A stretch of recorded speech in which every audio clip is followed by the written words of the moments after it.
Hola, hola, hola,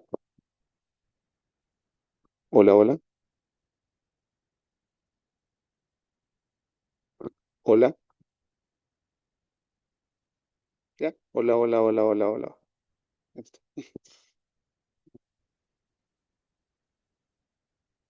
Listo.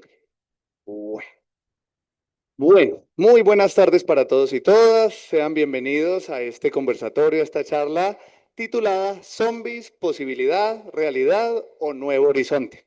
Mi nombre es Camilo Correa Hurtado, soy profesor del Instituto de Biología, precisamente doy Biología Animal 1, y les voy a hablar de este tema porque es mi tema de investigación. Yo tengo una maestría en Biología Avanzada con énfasis en evolución y trabajo con comportamiento animal a nivel evolutivo, precisamente con zombies, que es una cosa muy extraña, muy particular, que lo conocemos en términos de la ciencia ficción. Pero vamos a ver qué tiene que ver eso con la biología. Siéntanse cómodos en preguntar en cualquier momento. Esta es una charla muy interactiva, entonces va a haber contrapreguntas de aquí para allá. Entonces participen porque lo rico de esta charla es conocer ese consciente e inconsciente colectivo sobre este tema. Entonces, empecemos con esta pregunta. ¿Qué es un zombie? O sea, todo el mundo sabe, pero ¿cómo lo definiría? Aquí hay muchos estudiantes de biología, yo sé que en línea hay gente que ya es bióloga, pero ¿cómo definirían ¿quién se atreve a definir un zombie? Así de golpe. No se maten todos por responder.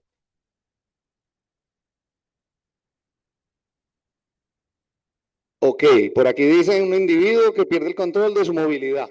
¿Qué más? ¿Qué se les ocurre? A ver, un muerto vivo. Está bien, esa es muy famosa esa definición. ¿Qué más? Espere un momentico que le levanto la mano. Ya le voy a dar la palabra. Dime.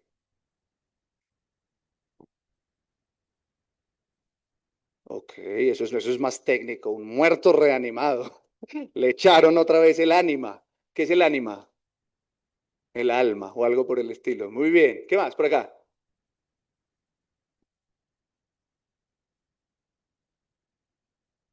Allá hay un ente también metido.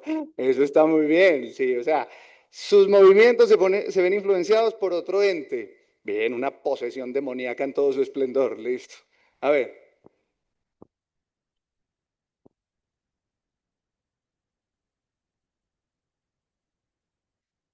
Ok, ok, un individuo que pierde el control de su cerebro. Bueno, en general, yo sé que varios quieren participar, pero más o menos esa es la idea. El inconsciente colectivo o el consciente colectivo llega a la conclusión de que un zombie es un muerto viviente, es un organismo, un individuo que pierde el control de su vida en general y simplemente lo reviven y es un muerto que se impulsa sobre todo normalmente los vuelven muy voraces. Algo los motiva, pero son muy voraces. A los zombies les encanta comer mucho. Siempre es el cerebro, cerebro, y van así persiguiendo a todo. Y están los zombies re rambotizados que no hablan, sino que y se mueven así detrás de la gente. Es una cosa por el estilo. Sin embargo, digamos que esto tiene un poco más de tecnicismo. Vamos a utilizar a la RAE, que no es precisamente la fuente más atinada para conceptos técnicos, pero es muy entretenida de leer en sus definiciones. Digamos que la RAE es muy bacana de usar en nuestro idioma. Entonces dice que un zombie es una persona que se supone muerta y es reanimada por arte de la brujería con tal de dominar su voluntad. Y también, otra acepción, es atontado que se comporta como un autómata. Esa me gusta. Eso está muy interesante. Pero sí, resulta que los sinónimos de zombie son groggy, pasmado, abobado, atelado o empanado. Yo normalmente no, ay, mira, un empanado persiguiéndome. No, eso no, no suele pasar. Pero lo que pasa es que este significado, si se dan cuenta en la parte de arriba, dice del criollo de Haití, zombie, y que en su voz de el oriente africano hasta el occidente es zambi, es como, de pronto como zambi o algo así. Lo que pasa es que en realidad tiene muchas acepciones en el africano. En África hay muchos idiomas, muchos dialectos y muchas lenguas diferentes para como las distintas tribus y poblaciones que hay ahí, pero coinciden en algo. Es un demonio, es un espíritu de una persona muerta, es un cadáver, un individuo cataléptico, la parte invisible de un hombre. Es bien particular. A mí me gusta mucho esta de abajo, la de Zambibi o Zambi, que es la traducción en español, sería el coco. ¿Te imaginas que a uno le salga debajo de la cama un zombie? O sea, yo como niño no vuelvo a dormir, jamás en la vida, pero nunca. Le tocaría a uno no taparse con la cobija, sino tener como una motosierra ahí en la mano por cualquier cosa, ¿cierto? Pero entonces viene el retornado, el que ha regresado de la muerte. Resulta que en África una de las religiones más fuertes es el vudú. Entonces el vudú es toda una cuestión cultural y históricamente pues le da raíces y como significados a una cantidad de lenguas y a una cantidad de fenómenos en África. Y de ese vudú africano viene la palabra zambi, que se traduce en inglés zombie, y que en español es muerto viviente. ¿Listo? Pero no es tan como lo han dibujado. Digamos que lo lindo de la humanidad es que tiene una imaginación prodigiosa y entonces coge la biología y la hiperextiende lo más que puede. Y lo que hicieron con esto fue que cogieron una tradición que principalmente estaba referida en Haití, los médicos vudú en Haití, de hecho están asociados a personajes como este. Todos los que se vieron La princesa y el sapo conocen al hombre sombra, que en inglés es el facilitador. Él es un Wuhan o Bakar, que es un hechicero vudú, y él hace zombies con su brujería, ¿sí? Porque esa es una de las cosas que pueden hacer los médicos vudú. Ellos pueden hacer, además de hacer muñecas para torturar gente que a uno le cae mal, pueden hacer zombies. ¿Y qué era un zombie? Resulta que en un Haití muy colonial se le pagaba a un médico vudú para tener trabajadores gratis en los campos de caña. Entonces, literalmente, el Wuhan cogía gente aleatoria, la volvía zombie y ellos trabajaban durante 6 meses sin recordar quiénes eran ni nada. A los 6 meses recuperaron, no sabían qué había pasado durante esos 6 meses de su vida. Eso lo documentó un naturalista que se llama Wade Davis, que le escribió El Río, ¿sí? Él lo documentó y dijo, efectivamente, hay todo un proceso vudú y utilizan la tetradotoxina del pez globo para separar la parte consciente del cerebro, ¿sí? Entonces lo que hacen es que aíslan el consciente y ellos funcionan en automático como si fueran un robot. Eso es una cosa muy interesante. Muy, muy interesante y muy útil. Trabajadores gratis durante 6 meses. Ay, ¿qué pasó con su familia? No sabemos, pero ahí está. Listo. Entonces, realmente, en términos de la ciencia ficción y demás, la humanidad tiene registro de esa palabra en el mundo occidental, es decir, más allá de los confines de África y demás, en esta obra que se llama Le Zombie du Grand Pérou, y es el zombie del Gran Perú. Y es en el único libro así original que esa palabra empezó a utilizarse en el mundo occidental. Pero ese zombie no tiene una forma específica, es como un espíritu raro que en el mismo libro no lo refieren, es como el ente. Y entonces ahí está el zombie. ¿Listo? Pero a la gente se le vienen muchas imágenes de zombies. ¿Quién es este, por ejemplo? Ese es Michael Jackson, entonces todo el mundo se vio Thriller y le encanta bailar, ¿sí? Y hacen sus bailes, pero esto es muy lejano de un zombie. Ahora, esto es lo que normalmente cuando usted utiliza esa palabra en la calle, usted va tranquilito y le dice, señora, un zombie, se imagina esto. ¿Sí? Imagina que eso lo está persiguiendo. Y normalmente se los imaginan torpes o medio extraños al caminar. Listo. Pero la verdadera raíz de eso es esto. Esto era un zombie haitiano. Era un hombre, normalmente negro, eso es muy discriminador, pero normalmente eran hombres afrodescendientes que estaban bajo la influencia de la tetradotoxina y podían pasar muchos meses sin saber quiénes eran, zombificados, trabajando como autómatas en los cañizales. ¿Listo? Esa es la definición a grandes rasgos, o sea, yéndonos muy rápidamente por la historia de esta palabra. Sin embargo, les presento un verdadero zombie en toda la estricta palabra, y cuando digo verdadero no estoy subvalorando las tradiciones ni nada por el estilo. Estoy diciendo que esta es la definición biológica de zombie. Esto es un animal que fue zombificado y que perdió la autonomía de su vida. Lo que ven ahí es una hormiga carpintera bajo el efecto de esa bolita que ven que le sale detrás de la cabeza. Eso es un Ophiocordyceps unilateralis, que es un hongo, y un hongo con unas propiedades absurdamente únicas que ya les voy a estar contando. Listo. Y el verdadero nombre para los zombies en biología Es el mutualismo manipulativo que se lo deben a ese americano del lado de allá. Ese señor es el doctor David Hughes, le iba a decir Wade Davis otra vez, David Hughes, que es un entomólogo de la Universidad de Pensilvania y él postuló el concepto de mutualismo manipulativo. ¿Por qué? Porque en biología un mutualismo, ojo con esto, voy a decir muy claro esto, la definición que les voy a dar de mutualismo es una definición para esta presentación, mis investigaciones y toda mi vida como biólogo. El que crea que mutualismo es otra cosa y tenga argumentos para decir que mutualismo es otra cosa, muy bien. Yo tengo todo un soporte etimológico, todo un soporte de artículos y de diferentes investigadores que soportan lo que les voy a decir en este momento. Hago la aclaración porque yo sé que hay biólogos y van a decir que eso no es un mutualismo, qué pena. Entonces, antes de la pelea, esto aplica para acá. ¿Listo? Aquí en este espacio. ¿Listo? Entonces, el mutualismo es un fenómeno macro de la evolución que consiste en una coevolución estricta y obligada entre las especies, al menos dos especies, y que puede ser de tipo positivo o negativo. Cuando es positivo lo llamamos simbiosis, cuando es negativo lo llamamos parasitismo, y si es doble negativo, es decir, que mata a su hospedador, lo llamamos parasitoidismo, es decir, con forma de parásito.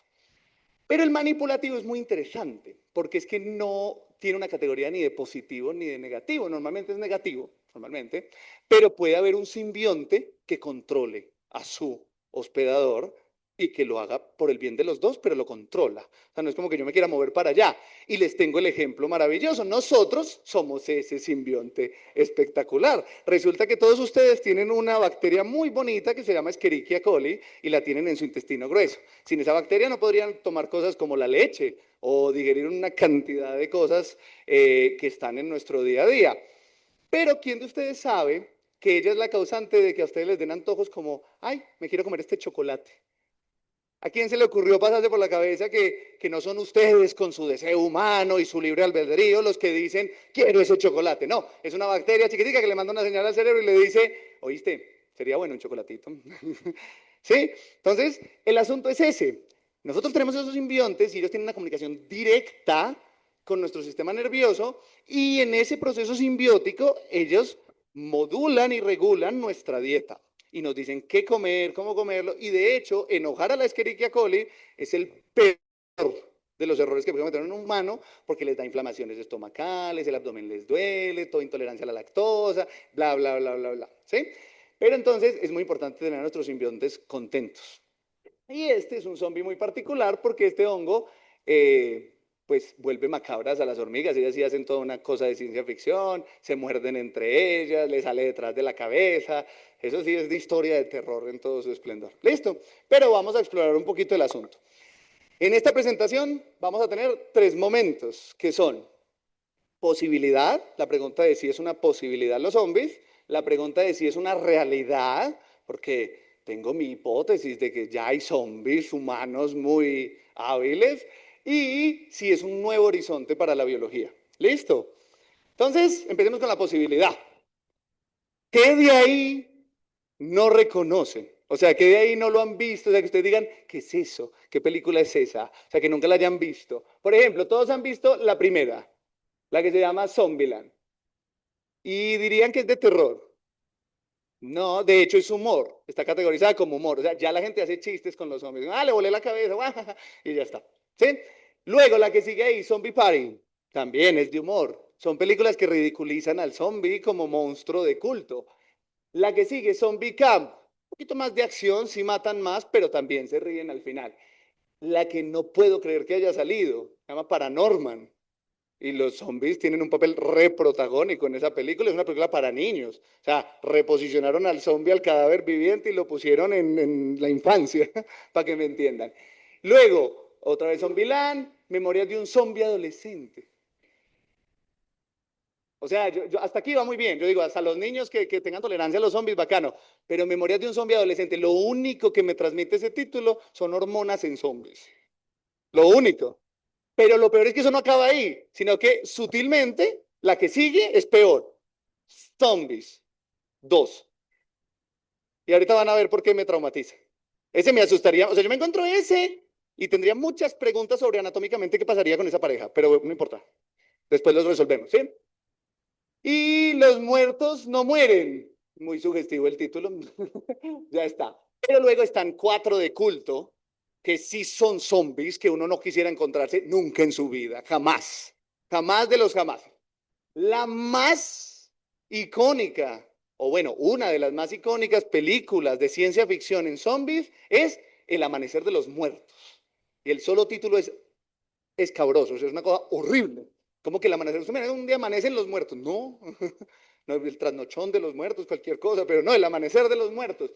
Luego sigue Resident Evil, que ay, es muy taquillera y sus cosas. Esas más buenas en los videojuegos, pero en las películas, esta señorita Jesucristo hace y deshace todo lo que puede ahí.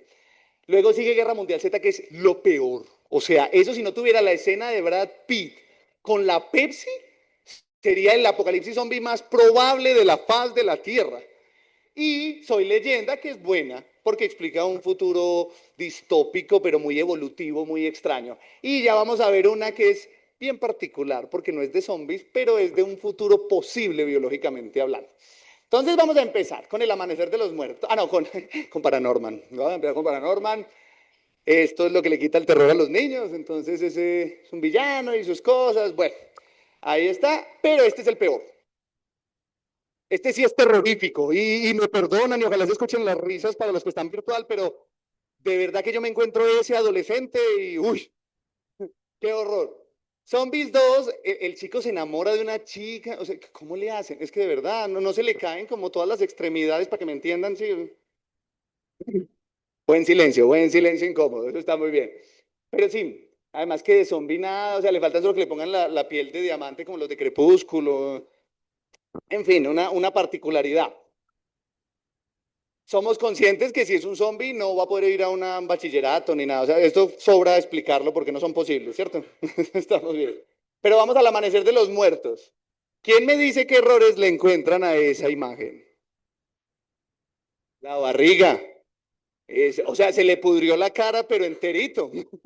O sea, va medio zombie. De aquí para arriba es zombie, de aquí para abajo nada. Claro, eso es un error que nadie detalla porque todo el mundo está aterrorizado en esa escena porque están corriendo a gran velocidad los zombies. Entonces todo el mundo es como, "Ay", y todo el mundo, y la barriga ahí. Ya está, ¿cierto? Pero lo cierto es que hay toda una explicación biológica de por qué estos zombies no pueden existir. ¿Cuál creen que es? A ver, cuéntame.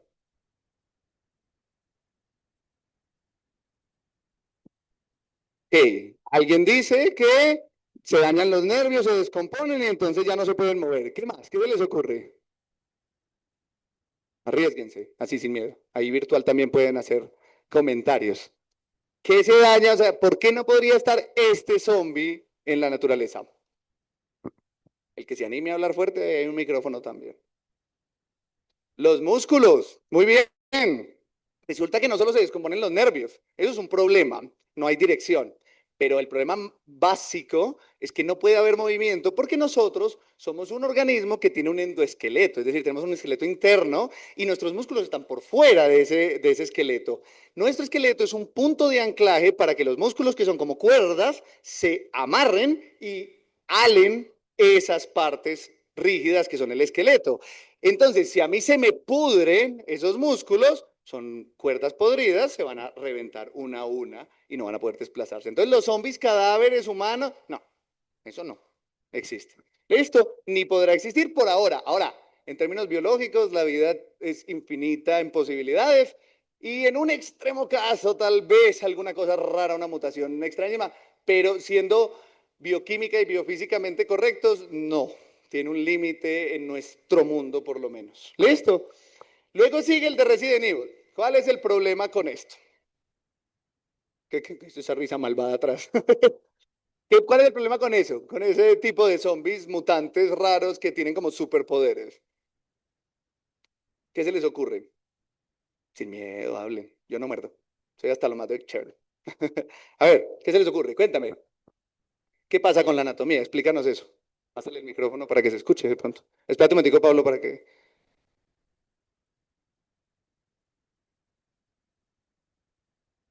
Bueno, hola, probando. Sí. Sí, sí, ahí está funcionando. Pues yo digo que la anatomía, porque, o sea, hay modificaciones y surgen modificaciones en el cuerpo humano que no los hace parecer humanos. Pero el problema es que no parezcan humanos o que eso lo pueda soportar el cuerpo humano. Pues podría ser, porque de igual forma, digamos que son tejidos muy grandes y cosas muy extrañas que Sí, evolutivamente es muy complicado causar una mutación así. Nosotros tenemos, digamos, la vida es infinita en posibilidades y pueden salir las combinaciones que sean, pero hay rutas evolutivas y esas rutas evolutivas sacrifican otras rutas evolutivas. Entonces, si yo tengo cuatro extremidades, es raro que me salga una sexta, una quinta, pues es raro que yo vaya agregándole cosas a ese asunto porque se ha estabilizado una forma termodinámicamente rentable, etcétera. Pero además es que ¿con qué llenaríamos esa mandíbula? ¿Con sangre? ¿Son músculos? ¿De dónde las administran? ¿El cerebro de nosotros cómo administraría eso? ¿Sí? Entonces es un problema de que esa anatomía no está muy soportada por procesos de selección natural. Es complicado. Podría forzar esas mutaciones, pero causaría algo que se llaman mutaciones deleterias. Esas mutaciones en el embrión no son rentables. Entonces, el embrión se aborta o el organismo como que tiende a morir, porque la naturaleza dice, no, no, no, queda defecio. Hasta ahí. Y lo saca. Sin embargo, vámonos a algo muy interesante. Esta es una escena de mucho recuerdo para quien se vio Guerra Mundial Z. El hecho de que se amontonen y se trepen al muro de Israel, eso es una locura, pero una locura. O sea, imaginar zombies que sean capaces de hacer eso y además que esos zombies no están descompuestos. Son personas completamente bien de sus músculos y de sus cosas. Simplemente tienen un virus mutado de la rabia y ese virus existe, la rabia existe, y por ende puede mutar, y por ende puede generar comportamientos específicamente muy agresivos y locos, sin control. O sea, esto es muy posible. Entonces, no es muy probable, entiéndame la diferencia, no es algo que vaya a pasar en los años venideros, a menos de que cierto profesor le autoricen su doctorado. Pero, no, no, yo no quiero hacer eso. Suavícenle la cosa que me van a, ahí llegan dos personas de negro, me llevan, profesor, para que se lo llevan. Pero sí es posible, es decir, la biología sí permite virus así. De hecho, la rabia es un virus único porque genera episodios de fotofobia, la gente se vuelve intolerable completamente a la, intolerante, perdón, a la luz, se vuelven hidrófobos, también detestan el agua, empiezan a botar babasa por la boca y se vuelven especialmente agresivos con su especie. Entonces, esto es posible, muy, muy posible, no muy probable, pero es muy posible. ¿Listo? Y tenemos Soy Leyenda. Ah, tienes una pregunta, mira, por allá hay una pregunta. Ah, sí, nomás, dilo, dilo y yo la repito.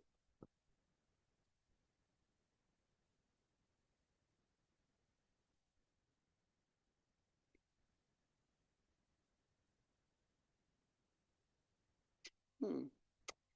Eso tiene muy, es muy interesante pues, rastrear por qué tiene eso. A ver, hay varias explicaciones de por qué desarrolló. A ver, vamos, vamos lento. Ella pregunta que cuando uno tiene rabia, pero el virus, no que esté enojado, sino que tenga el virus, ¿por qué se genera la hidrofobia bueno, la fotofobia, etcétera? Resulta que nosotros somos un organismo muy complejo, muy, muy complejo. O sea, en sistemas orgánicos y demás tenemos una complejidad grande, como cualquier otro organismo. O sea, todos los organismos son complejos, pero nosotros tenemos una complejidad en términos de los procesos celulares, los procesos metabólicos y demás. Digamos que nos complicamos un poquito para hacer nuestros procesos. Y en ese sentido, un virus puede entrar, puede apoderarse del cerebro, puede hacer muchas cosas, pero no como quisiera. Nuestro sistema inmunológico es muy fuerte y muy complejo. Entonces, por ejemplo, estos zombies de Last of Us no pueden existir precisamente porque los hongos son de las cosas que mejor repelen nuestro sistema inmunológico. ¿Sí? Entonces hay que estar muy inmunosuprimido para que un hongo te invada como los invade ellos. Con los virus sí nos invaden, sí nos controlan lo que tú quieras, pero el cuerpo termina rechazando muchos aspectos de ese control. ¿Por qué posiblemente, porque uno no lo sabe en qué momento mutó el virus ni nada, por qué posiblemente rechazó el agua y la luz? Porque ¿qué le pasa a un cuerpo cuando no toma agua y no ve la luz? Un cuerpo humano.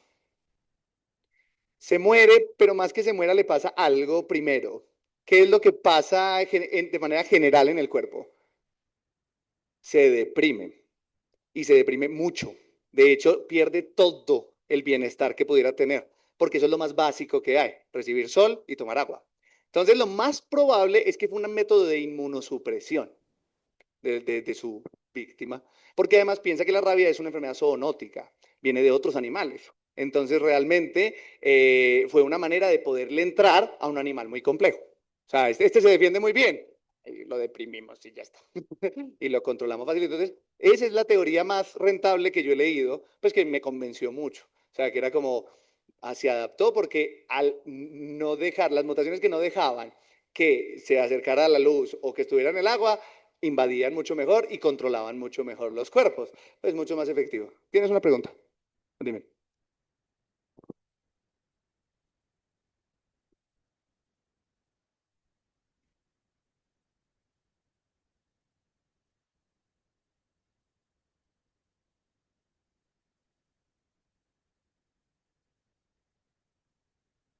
Eso, por ejemplo, mira, entonces yo te explico el mecanismo, cómo pudo haber reaparecido, ¿cierto?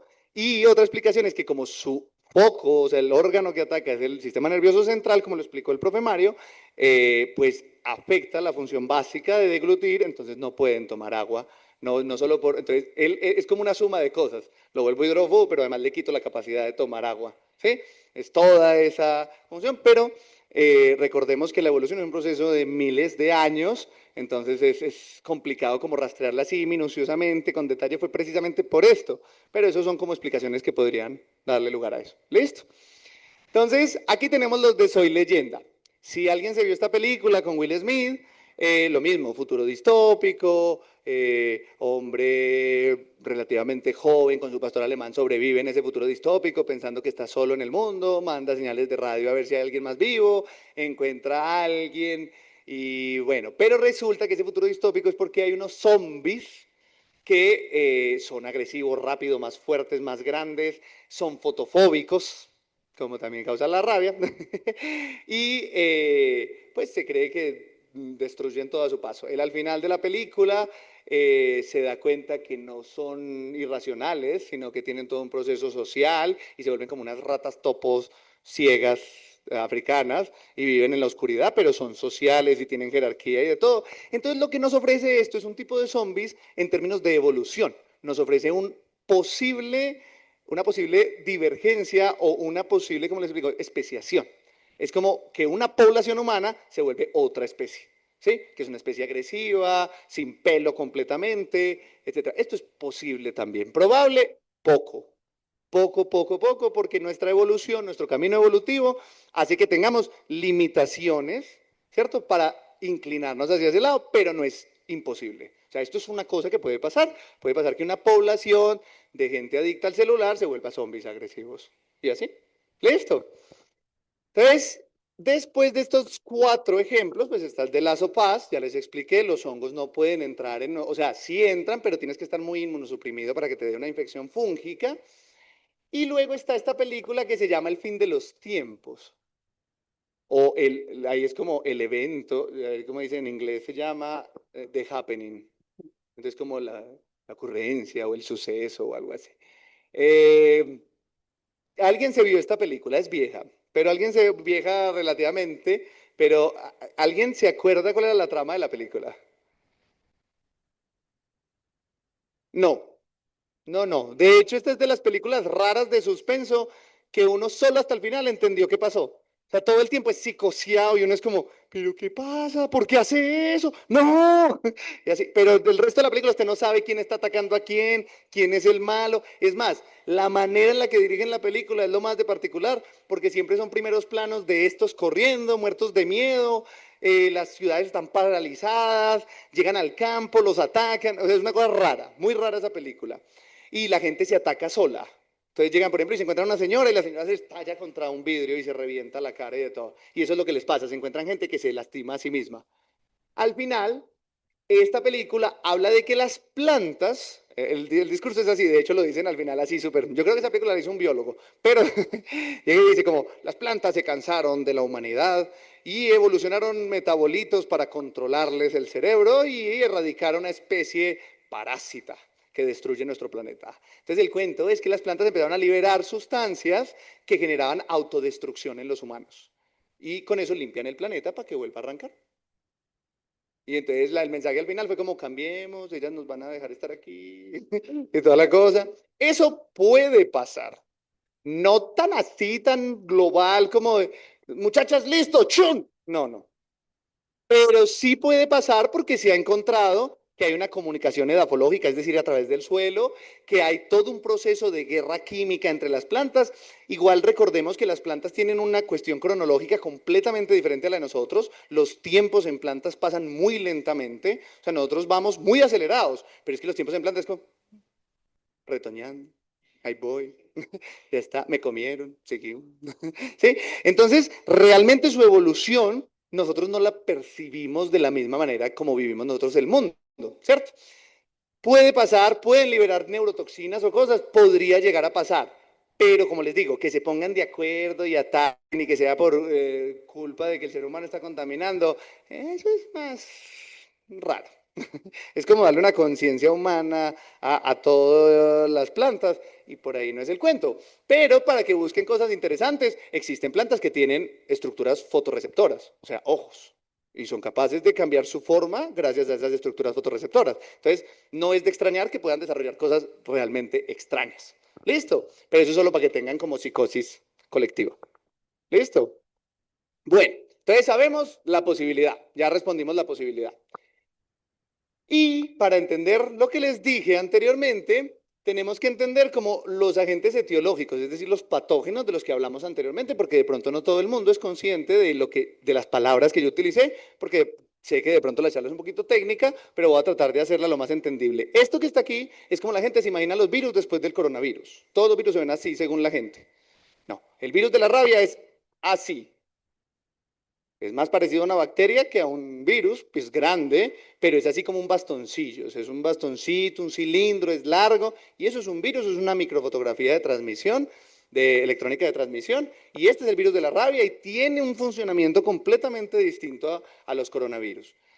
Luego entonces las bacterias tienen muchas formas. O sea, si nos fuera a invadir una bacteria o lo que sea, ahí sí lo que se les ocurra. O sea, son largas, hay bacterias que se pueden ver a simple vista, hay bacterias, la mayoría son microscópicas, y perdón, y hay bacterias que están en grupo, que están solas. Bueno, estas por ejemplo, ¿saben cómo se llaman? Es la forma de esas bacterias, cocos. Y cuando están junticos, streptococos. Ahí está. ¿Listo? Eh, los hongos, la gente normalmente cuando uno le dice un hongo se imagina un macrohongo, ¿sí? Se imagina una ascomicota, un basidiomicota grande, o sea, una seta común como estas, pero recordemos que hay hongos microscópicos, ¿cierto? Y les tengo un dato curioso, los hongos parasitoides que zombifican tienen una cosa que se llama dimorfismo celular. Entonces ellos son capaces de ser unicelulares para invadir el cuerpo y multicelulares para comérselo. O sea, se vuelven una sola célula para entrar al torrente sanguíneo. Y se vuelven una cosa gigante cuando ya se lo comieron. Es muy chévere, muy, muy chévere. ¿Listo? Y esto es lo más raro, lo más raro. O sea, esto es el top de la biología, de parásitos, de evoluciones extrañas. Explicar esto evolutivamente, primero causa un éxtasis, pero segundo es como, ¿cómo se explica eso? Si han escuchado esta palabra, un prión, si algo nos va a causar un apocalipsis zombie, es eso, no un virus, eso nos lo va a causar. Lo de la izquierda es una proteína natural que existe en algún organismo, el que sea. Esas son sus diferentes estructuras, entonces están las hélices alfa, las láminas beta, que son las rojitas, las verdes son las hélices, todo normal. Y lo de al lado es la misma proteína maléfica. Profe, ¿y cómo pasó eso? Nadie sabe. Simplemente aparecen formas mutadas de la proteína en la naturaleza, entran al cuerpo y sustituyen la otra y se produce la maléfica y la maléfica genera todo un evento patogénico que controla al individuo. Adivinen qué enfermedades son causadas por el prión, por los priones. Las vacas locas. Muy bien. Bien. Uy, ese es raro. ¿Y tú cómo conoces esa enfermedad? Eso es de archivo secreto y todo. Porque esa además apareció por el canibalismo. Esa se encontró esa fue en Nueva Guinea. Y lo que pasó con esa enfermedad es que resulta que culturalmente las tribus de ahí acostumbraban a comerse personas que ya estaban, pues que se iban a morir o lo que sea, se las comían como ritual y para heredar su espíritu, y al comerse el cerebro, pues empezaron a mutar proteínas neurológicas y se volvieron patogénicas. Y la gente se volvía débil, caminaba sin rumbo, bla, bla, bla, bla, bla. Pero los priones son muy interesantes, porque entonces las vacas locas, como su nombre lo dice, la vaca se enloquece. También bota babasa, se pega, es agresiva, bueno, cosas así. Pero hay una enfermedad que a mí me encantan los priones, que yo digo, ¡wow! ¿Quién descubrió eso? Está solo en su alma. Salió más o menos como en el 2021 un reporte oficial y se llama la enfermedad de los ciervos ambulantes. La describieron en Estados Unidos. Y esta enfermedad es muy chévere, les voy a decir por qué. Entra, ellos se lo comen, etcétera, y empiezan a producir la proteína maléfica, el prión. Él empieza a replicarse y lo que pasa es que el ciervo pierde el apetito, entonces no quiere comer y camina sin parar, a todo el estilo de Walking Dead. No come, sino que caminando hasta que se muere de inanición. ¿Sí? ¿Por qué es chévere esa enfermedad? Porque resulta que en la Universidad de Colorado se dieron cuenta que se podía pasar a primates. Y les tengo sorpresa, somos primates. Entonces es muy chévere, muy, muy chévere. Son cosas que pudieran pasar y que se pueden explicar, pero sí, si hay algo en biología que es extraño de explicar evolutivamente, es cómo aparecen formas patogénicas de proteínas que existen normalmente en los cuerpos de los organismos y qué o dónde se aloja la información para que ellas se repliquen y mantengan ese componente patogénico hasta matar al individuo. Tiene una pregunta por allá. Comen, la proteína está en el pasto y se la comen. Una vez que la ingieren, ella lo invade completamente. ¿De dónde sale en el pasto? Sorpresa. Pues sale de otros ciervos que se mueren. Pero ¿dónde se originó? ¿Cómo se originó? Eso lo rastrean y lo rastrean y... Porque es que el virus tiene muchas explicaciones, son los primeros parásitos del mundo, el mundo del RNA explica muy bien los virus, pero los priones es como, ¿dónde carajos guardan la información? ¿Qué los motiva? ¿Cómo replican? ¿Cómo controlan? Eso es una locura y los estudian mucho, pero es una locura. O sea, esto es la evolución, esto le rompe a uno la cabeza. Pero si quieren saber de dónde viene lo distópico, o sea, si ven por ahí un prión en la calle, preocúpense, mucho. Ahí está. Listo. Ahora vamos a hablar de la realidad. Aquí les voy a pedir una absoluta concentración en un video corto que les voy a mostrar y ustedes hagan sus propias conclusiones y responden la pregunta si es una realidad o no es una realidad. ¿Listo? Entonces, muy abiertos de mente a la reflexión.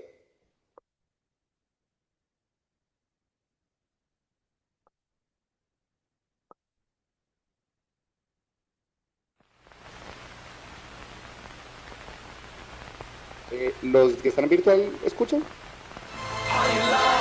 Ok, bien.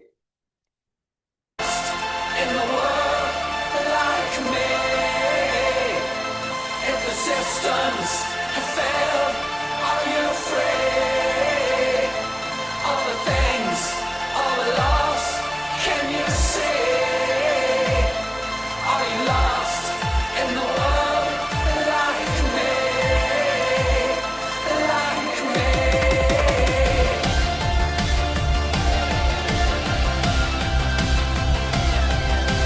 Look, Paris is gone. Black days in the dying sun.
diciente el video, ¿cierto? Le mueve a uno un poquito las fibras. Porque sí, es cierto que no necesariamente los patógenos tienen que ser externos. Podemos causar nuestros propios patógenos y nuestro propio control. Vea, el conocedor de enfermedades es víctima del patógeno. Ahí está jugando feliz y dichoso. Eso está muy bien. Ahora, el asunto es ese. Realmente, saber si es una realidad, yo pienso que sí es una realidad. Yo pienso que hay todo un proceso orquestado por, esto no es conspiranoico, sino que es todo este mundo capitalista con el ciclo del consumo y demás, al final alimenta una autopatogénesis, podríamos llamarla así, en donde el mejor mecanismo de control son los dispositivos móviles, no nos podemos librar de ellos. Y finalmente la gente enajena su humanidad. De hecho, a mí de las cosas que más me impresionan en el mundo es que ahora la gente se conoce a través de sus redes sociales. Yo no tengo redes sociales y a mí me impresiona mucho que la gente llega y como te saluda, hola, ¿cómo estás? Me das tu Instagram. Y si tú tienes el Instagram, es como, no existes, no eres nadie, no les interesas, pero me tienes acá, o sea, me puedes preguntar lo que quieras, o sea, aquí estoy. No te voy a ocultar, pero la gente prefiere eso, esa realidad. En vez de disfrutarse un plato de comida, 800.000 fotos al plato de comida, le cuentan a la gente que se sacaron un mugre con la seda dental. En fin, es bien interesante. Pero además, es eso, ¿cuánto tiempo pasan pegados al celular? Una cantidad absurda, absurda. Y de hecho es que casi ninguno de nosotros lo puede evitar. Estamos interconectados con eso de una manera brutal. Esto satisface unos puntos de recompensa del cerebro que atañen como a la parte más primitiva de la humanidad. Entonces, desligarse de eso es muy difícil, muy, muy difícil. ¿Por qué? Porque tenemos cosas como la reproducción. Y entonces la gente es feliz porque tiene dopamina de gratis. ¿Yo para qué me voy a esforzar simulando ser un macho exitoso con fitness o eficacia biológica cuando tengo acceso a la misma recompensa, la misma dopamina en un video que me haga creer que yo soy ese tipo o lo que sea? ¿Sí? O ¿yo para qué me voy a esforzar en volverme un aventurero o algo por el estilo cuando lo puedo ser? Puedo crear mi mundo y todo lo que quieran, ¿sí? Y es muy rico y se los dice alguien que es un videojugador empedernido. Bueno, ¿para qué va a salir? No, que ahí está. Claro que ese juego no, pero lo que sea, ¿sí? Ojo. Ah, bueno, espere, devolvámonos a este porque este es muy importante. Es tan impresionante la enajenación de la humanidad y tan absurdo el proceso de zombificación mental que tenemos una no solo validación, sino un deleite por la vida criminal. O sea, la gente disfruta matando, robando, destruyendo, pero vaya, cójalos en persona y dígales, ¿usted empujaría a una viejita con un carro contra una pared? No, no, no, no, no, ni riesgo. Y uno los ve en Grand Theft Auto, tú muere, maldita vieja, 500 puntos, ya está. Entonces es una cosa muy de locos porque generamos literalmente dos vidas. Una vida de las posibilidades enfermas en cualquier sentido y una vida real que se está muriendo, se está extinguiendo completamente. De hecho, nadie se da cuenta la cantidad de basura que produce, cambian de celular cada semana. O sea, es una barbaridad, hacen unas cosas que yo digo como, Dios, ¿cómo lo hacen? Yo tengo el mismo celular hace como 1000 años. Es más, tengo los mismos tenis hace otros 1000 años. Profe, ¿usted vivió hace 2000 años? No, no. ¿Listo?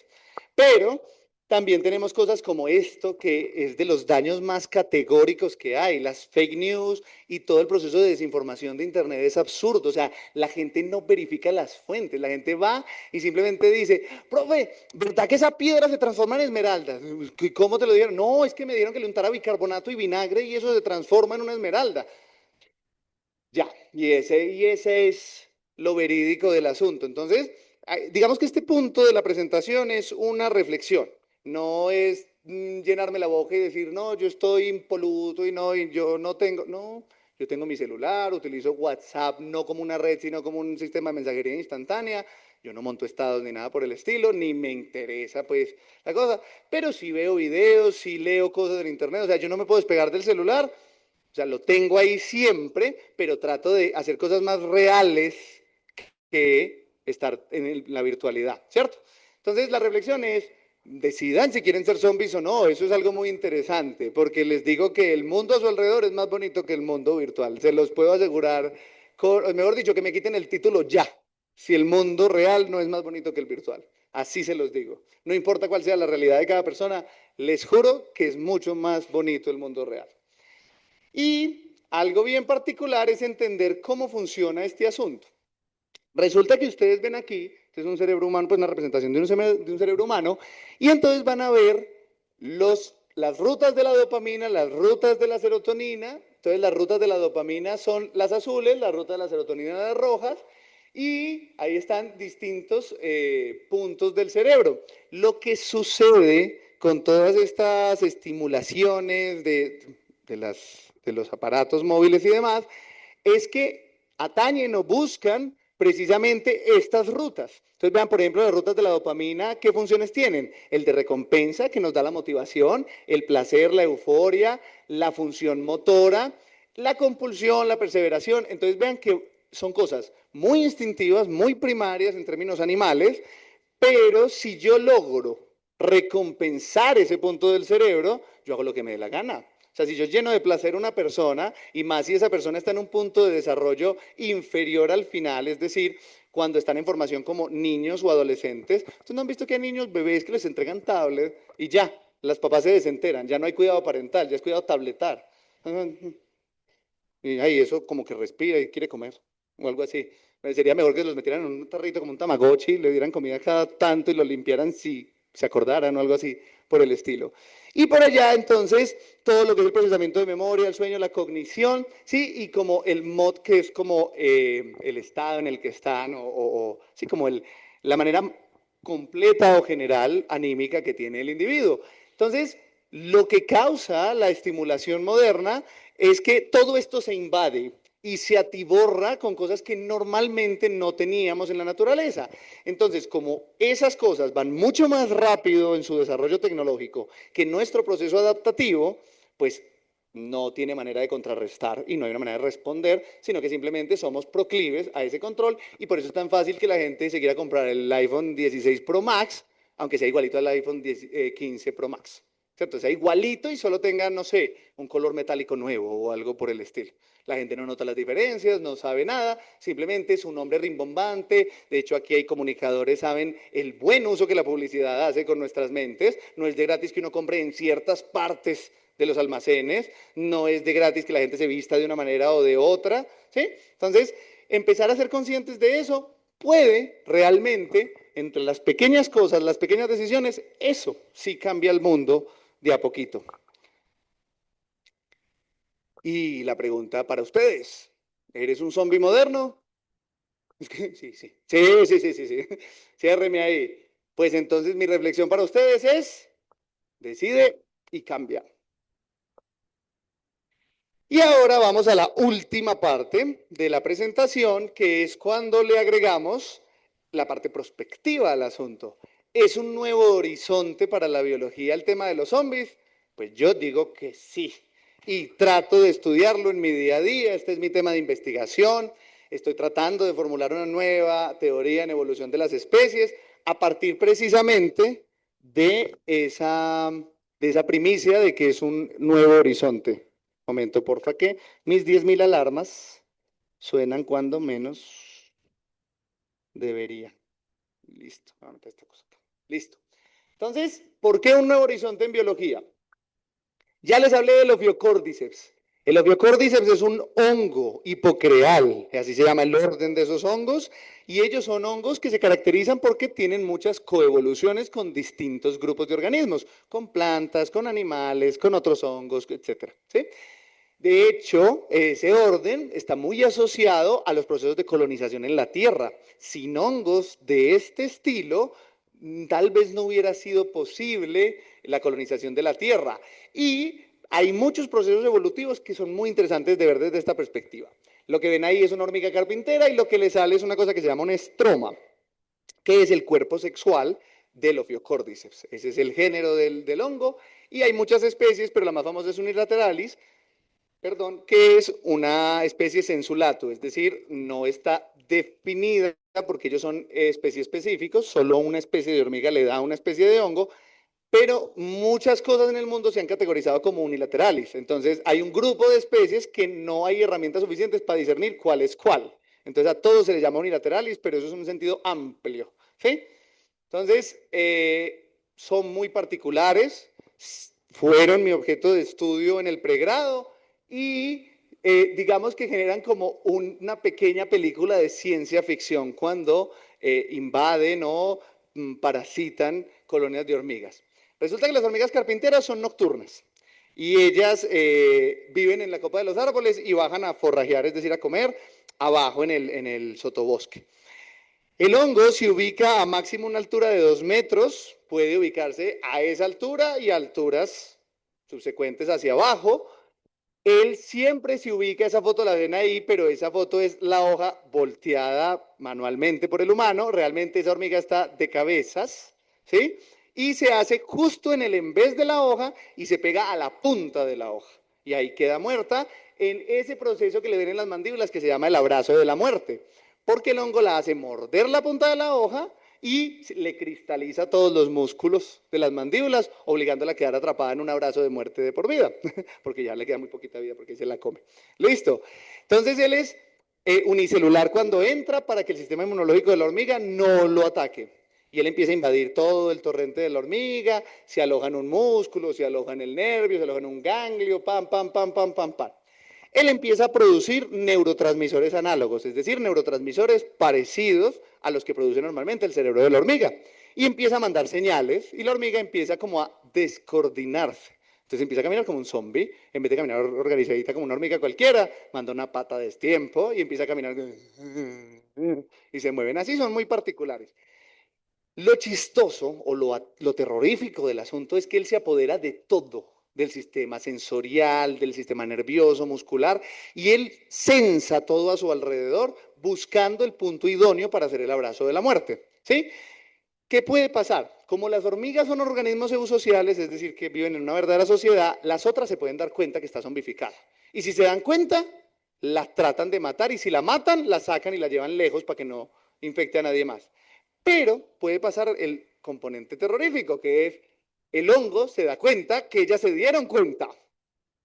Y adivinen qué le hace hacer a la hormiguita. Las muerde a las otras.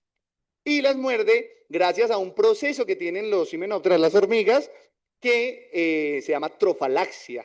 Es un proceso que hacen algunos insectos en el que con las mandíbulas transmiten sustancias entre las bocas de dos organismos. Entonces, con esa mordida, el hongo pasa esporas o células de él a la otra hormiga. Lo más aterrador es que aunque lleve mucho tiempo en la primera hormiga, la otra la muerde y se queda pegada. Y las dos se sincronizan y crece al tiempo en las dos.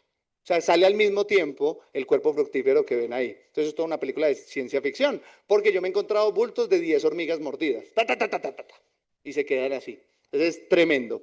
Listo, esta es una posibilidad de estudio.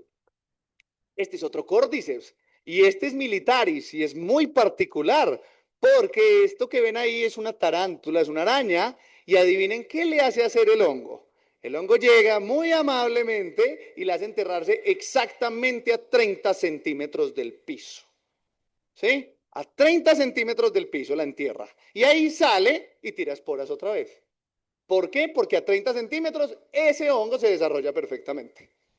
La otra a 2 metros porque ahí puede poner un cono de esporas y justo la hormiguita se muere y debajo hay un camino de hormigas y les riega esporas todo el tiempo. ¿Sí? Luego, ¿qué tenemos? Una locura. Este se llamaba Isaria en épocas pasadas. Ahora se llama Cordyceps también porque lo reubicaron. Pero eso es una Isaria y las Isarias eran, yo creo que de los más locos hongos entomopatógenos que hay, porque eso que ven ahí es una polilla. La invadió, pero no es tan sencillo. Cuando las invade adultas, las obliga a volar de espaldas y ellas se pegan a una rama muy alta de espaldas y se mueren. Y sale y riega esporas otra vez. Eso es una locura. Controlar un animal en vuelo tiene que ser, les digo, que de las adaptaciones más increíbles que la naturaleza les puede mostrar. Luego tenemos cosas particulares, muy raritas, que creen que es eso. ¿Qué estamos viendo? Primero hay un organismo grande. ¿Cuál es el organismo grande? Un caracol. ¿Listo? Pero ¿por qué esos ojos tan exóticos? Eso es una especie de platelmito, que es un gusano plano, y este es un estadio larval, que lo que hace es que invade los hongos y el cerebro del caracol y se los convierte en unas orugas. Y de hecho se mueven así como palpitaciones de arriba hacia abajo para atraer a su hospedador final, que ¿qué creen que es? ¿Quién se come las orugas? Las aves. Estos caracoles son nocturnos. Ese parásito los vuelve diurnos, salen, se ponen en la copa de las planticas y empiezan a mover los ojos así. Y llega el pájaro, uy, oruga. Ay, me parasité. Algo así. Entonces son una locura todos estos zombies como controlan. Además me encanta ese nombre, Leucocloridium paradoxum. Porque es paradójico la cantidad de cosas que hace. ¿Listo? Ahora, este, este forra de plata a un cineasta que tenga la valentía de hacer una película de zombies sobre este zombie. ¿Qué estamos viendo? ¿Cuál es el organismo grande? Una rana, un sapito, ¿sí? Cualquier cosa, es un anfibio en general. Esto es un hongo que ha llevado a la desaparición a muchas especies de anfibios anura, es decir, de ranas y sapos. Eso que ven ahí es un Batrachocritium dendrobatides, ¿sí? Y es un hongo que se pasa por contacto, es un hongo que les da en la piel. Y cuando los invade, los mata, así como están viendo ese sapo ahí, ¿sí? Entonces se pasa por contacto. Resulta que todas las películas de zombies siempre plantean que el zombie quiere el cerebro, que quiere morder, que quiere tal cosa. Este zombie hace que su hospedador, para poderse transmitir, porque es de la piel y es por contacto, pues tenga que hacer un fenómeno que hacen las ranas y los sapos que se llama el amplexo. El amplexo es un abrazo que le hace el macho a la hembra para estimularle la liberación de huevos. Y él la abraza y se frota con ella en un movimiento muy conocido por cualquier persona después de la adolescencia. ¿Sí? Pues resulta que este es un zombie violador. Entonces imagínense una película de zombies violadores. O sea, nadie se atreve a hacerla, pero imagínense un zombie que en vez de decir cerebro, cerebro, cerebro, una locura. Pero nadie se atreve a hacer la película porque traumatizaría a más de una generación, normalmente. ¿Sí? Usted imagina, perdón, yo me amarro el zapato, zombie. Una cosa de locos. Listo. Pero son hongos muy interesantes con muchas herramientas. Esto que ven aquí, quiero que sea mi objeto de estudio en el doctorado, porque esto es el parásito más impresionante que uno puede conocer sobre la faz de la Tierra. Seguro hay cosas más locas, pero hasta el sol de hoy pocas han superado a esta criatura. Esto es el Toxoplasma gondii. Esto genera la toxoplasmosis. Es un parásito que pasa a muchos hospedadores. Vean la cantidad de animales en los que puede estar. Hasta delfines hay ahí. Todo lo que quiera. ¿Por qué es especial? Primero es un protozoario, es decir, es un organismo unicelular parecido a un animal porque es una célula que se mueve, pero es una célula solita, ¿sí? Su hospedador final suelen ser los gatos. Ese es su hospedador final. ¿Sí? O sea, él llega hasta el gato y ahí acaba su ciclo de vida. Sin embargo, en la ruta él brinca a muchos otros hospedadores y casualmente hay cierto hospedador que ahora tiene gatos. Entonces se le mete a los seres humanos que tienen gatos cuando limpian el arenero.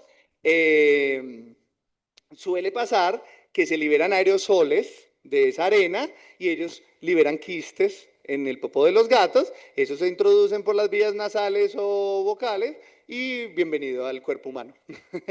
Crecen y le da toxoplasmosis a la gente. Como los seres humanos no son un hospedador normal de este parásito, pues ellos quedan atrapados de por vida y ustedes quedan con toxoplasmosis de por vida. ¿Sí? Que genera como un tipo de anemia rara. Lo curioso de esa enfermedad es que puede pasar la barrera placentaria, entonces la mamá se lo puede transmitir al hijo y es muy, muy peligroso. De hecho, países en vía de desarrollo, Colombia ha tenido incidencias de toxoplasma muy fuertes, etcétera. Pero ¿por qué es impresionante este parásito? Resulta que su hospedador final es el gato, pero tiene un hospedador intermedio que es el ratón. Cuando él entra donde el ratón, se le aloja en el cerebro y en distintas otras partes del cuerpo, pero principalmente en el cerebro, y lo mismo, produce neurotransmisores análogos, hace todo un proceso químico para controlar el ratón y le causa dos cosas que son para mí absurdas. La primera, le quita el miedo instintivo con los gatos. No solo no lo asustan, sino que lo atraen. Le cambia completamente el chip en la cabeza. Y el otro, hace que se atraiga por el olor de la orina de gato. Entonces el ratón busca al gato. Y cuando lo encuentra, se pone de pancitas para que lo mate. Eso es una locura, pero es una locura porque es que hay que ver todo el trasfondo. Resulta que los roedores son el grupo evolutivamente más cercano a los primates. Entonces, imagínense un toxoplasma que pueda pasar a seres humanos y que ustedes le puedan controlar lo que fuera, cada detallito del fenómeno. Y no es descabellado, porque resulta que hay casos de toxoplasmosis en la Edad Media que están asociados con personas que tenían esquizofrenia. Entonces tenían toxoplasmosis cerebral y tenían reporte de que tenían esquizofrenia. Puede pasar. Este parásito es una sola célula y controla mamíferos, que tenemos un sistema nervioso muy complicado. Entonces, si una célula supuestamente más simple es capaz de hacer lo que le dé la gana con un sistema inmune como el de nosotros y un sistema neurológico como el de nosotros, ¿qué límite hay ahí? Esto es una locura. Este es el zombificador supremo bajo cualquier perspectiva. Y esto no es zombificación negativa, sino que esto es un proceso muy raro que sucede en nuestro planeta y que es muy interesante de entender.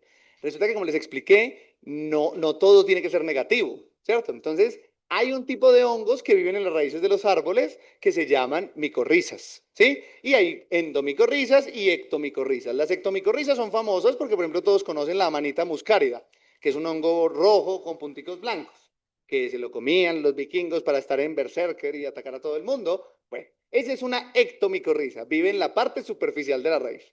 Una endomicorriza vive en la parte interna. Independientemente de la micorriza que sea, las micorrizas tienen comunicación química en el suelo. Las plantas se ha encontrado que aprovechan esa comunicación química para avisarle, no sé, un árbol aquí le avisa a uno a muchos metros de distancia, oíste, hay como un herbívoro por ahí.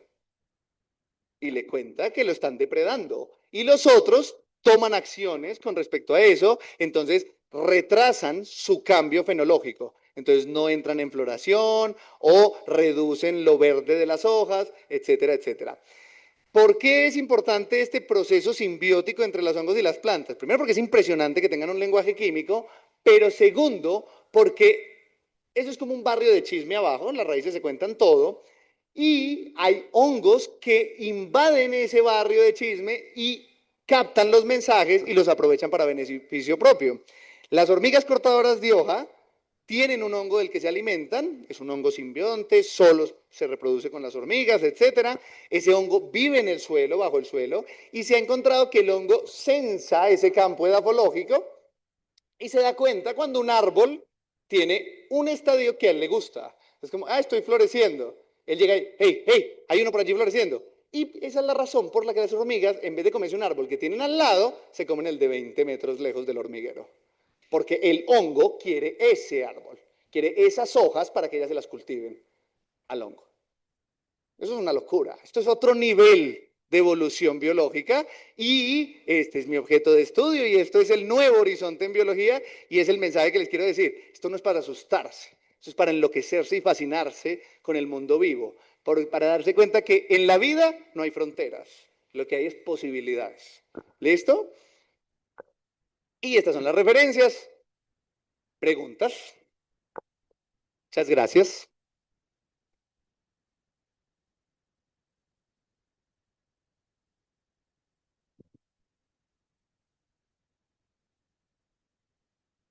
¿Alguna pregunta? ¿Virtual? ¿Presencial? ¿Alguien por ahí? A ver, David, espérate que te pasen el micrófono.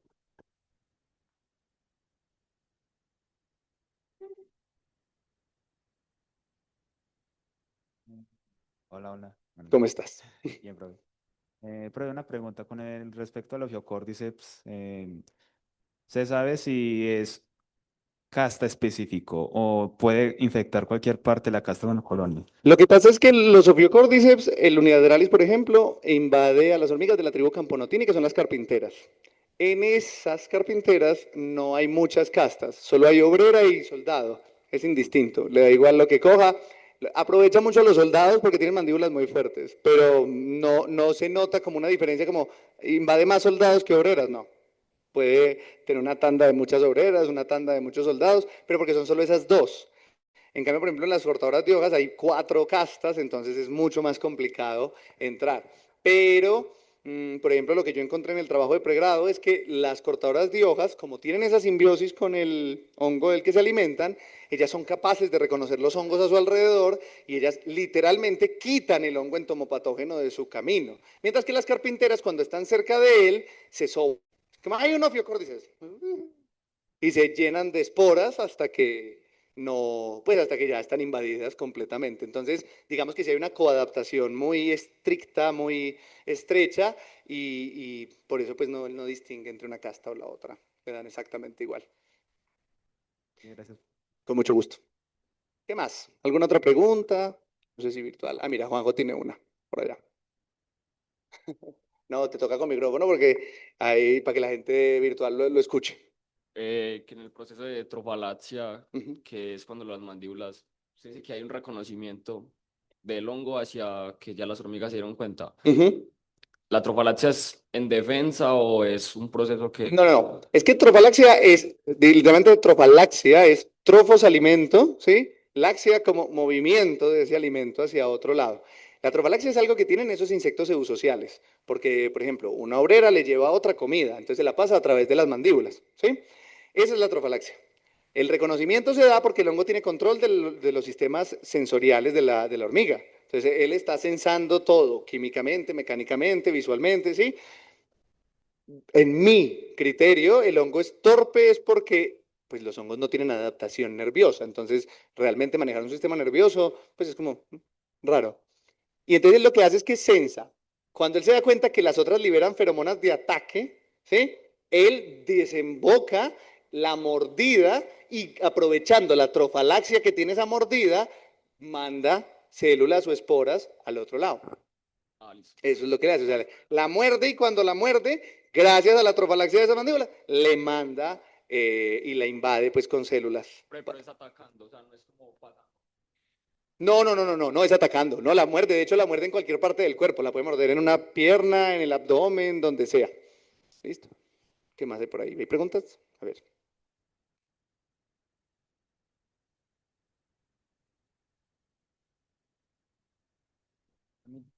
Vale. Yo Hola. tengo una pregunta. Los priones, ¿podríamos como clasificarlos de alguna manera como virus, como con algún tipo de algo Esas cercano a eso? cosas todas filosóficas. Mira, es que lo que son los virioides, virus, priones y todos esos mundos prohibidos de la biología, esos están justo en el umbral de lo que está vivo y lo inerte. Porque lo que pasa con eso es que sin presencia de organismos vivos, eso es inerte, esos son biomoléculas, pero no tienen ninguna actuación de nada, o sea, están suspendidas ahí en el medio. O sea, se puede coger un poquito de virus y los pone en una superficie, eso no se mueve, no se reacciona, no se replica, no hace nada. Puede coger los priones lo mismo, son un montón de proteínas regadas ahí. Cuando entran en contacto con el organismo del que son patógenos, se vuelven malos y desembocan todo el proceso de replicación. Entonces, liberan toda esa patogénesis y eso es algo muy extraño. Entonces, digamos, si uno se vuelve como clásico o estricto con la definición de vida y uno dice, nace, crece, se reproduce y muere, tiene metabolismo, etc. O sea, si uno empieza con esas definiciones clásicas estrictas, cumple parte de esas definiciones y cumple completas en presencia de vida, ¿cierto? Entonces, con los virus es muy fácil entender qué pasó. No es que no tengan el resto de componentes vivos, sino que son el parásito perfecto. Ellos perdieron todos esos requisitos para estar vivos con tal de vivir a cuenta de otro. ¿Sí? Entonces es una reducción máxima evolutiva de sus condiciones de vida. Pero el prión es el que te digo que se sale completamente del asunto, porque no tiene material genético, no tiene una envoltura, ¿cómo te digo? Él compite químicamente con la otra proteína y al sustituirla empieza a salir y en esa forma patogénica es nocivo para el comportamiento normal del organismo. Pero de resto, eso es literalmente una proteína rara que está ahí con pensamiento maligno, pero no ubicar dónde está el pensamiento maligno, decir si tiene como un nacimiento, lo que te digo es que tiene autorregulación, replicación, metabolismo, no, nada de eso. Entonces, ellos están en un umbral de hacen cosas de vivos sin tener ninguna de las condiciones de vida. Entonces, son literalmente una cosa intermedia que atrevidamente no podríamos clasificar en este momento. O sea, faltan recursos, teorías o estructuras que nos permitan clasificar eso diferente, ¿sí? Pero con los virus no nos pasa eso. Con los virus sí tenemos un claro registro en que ellos han funcionado, como bien lo decía mi profe, como los arquitectos genómicos de la vida en la Tierra.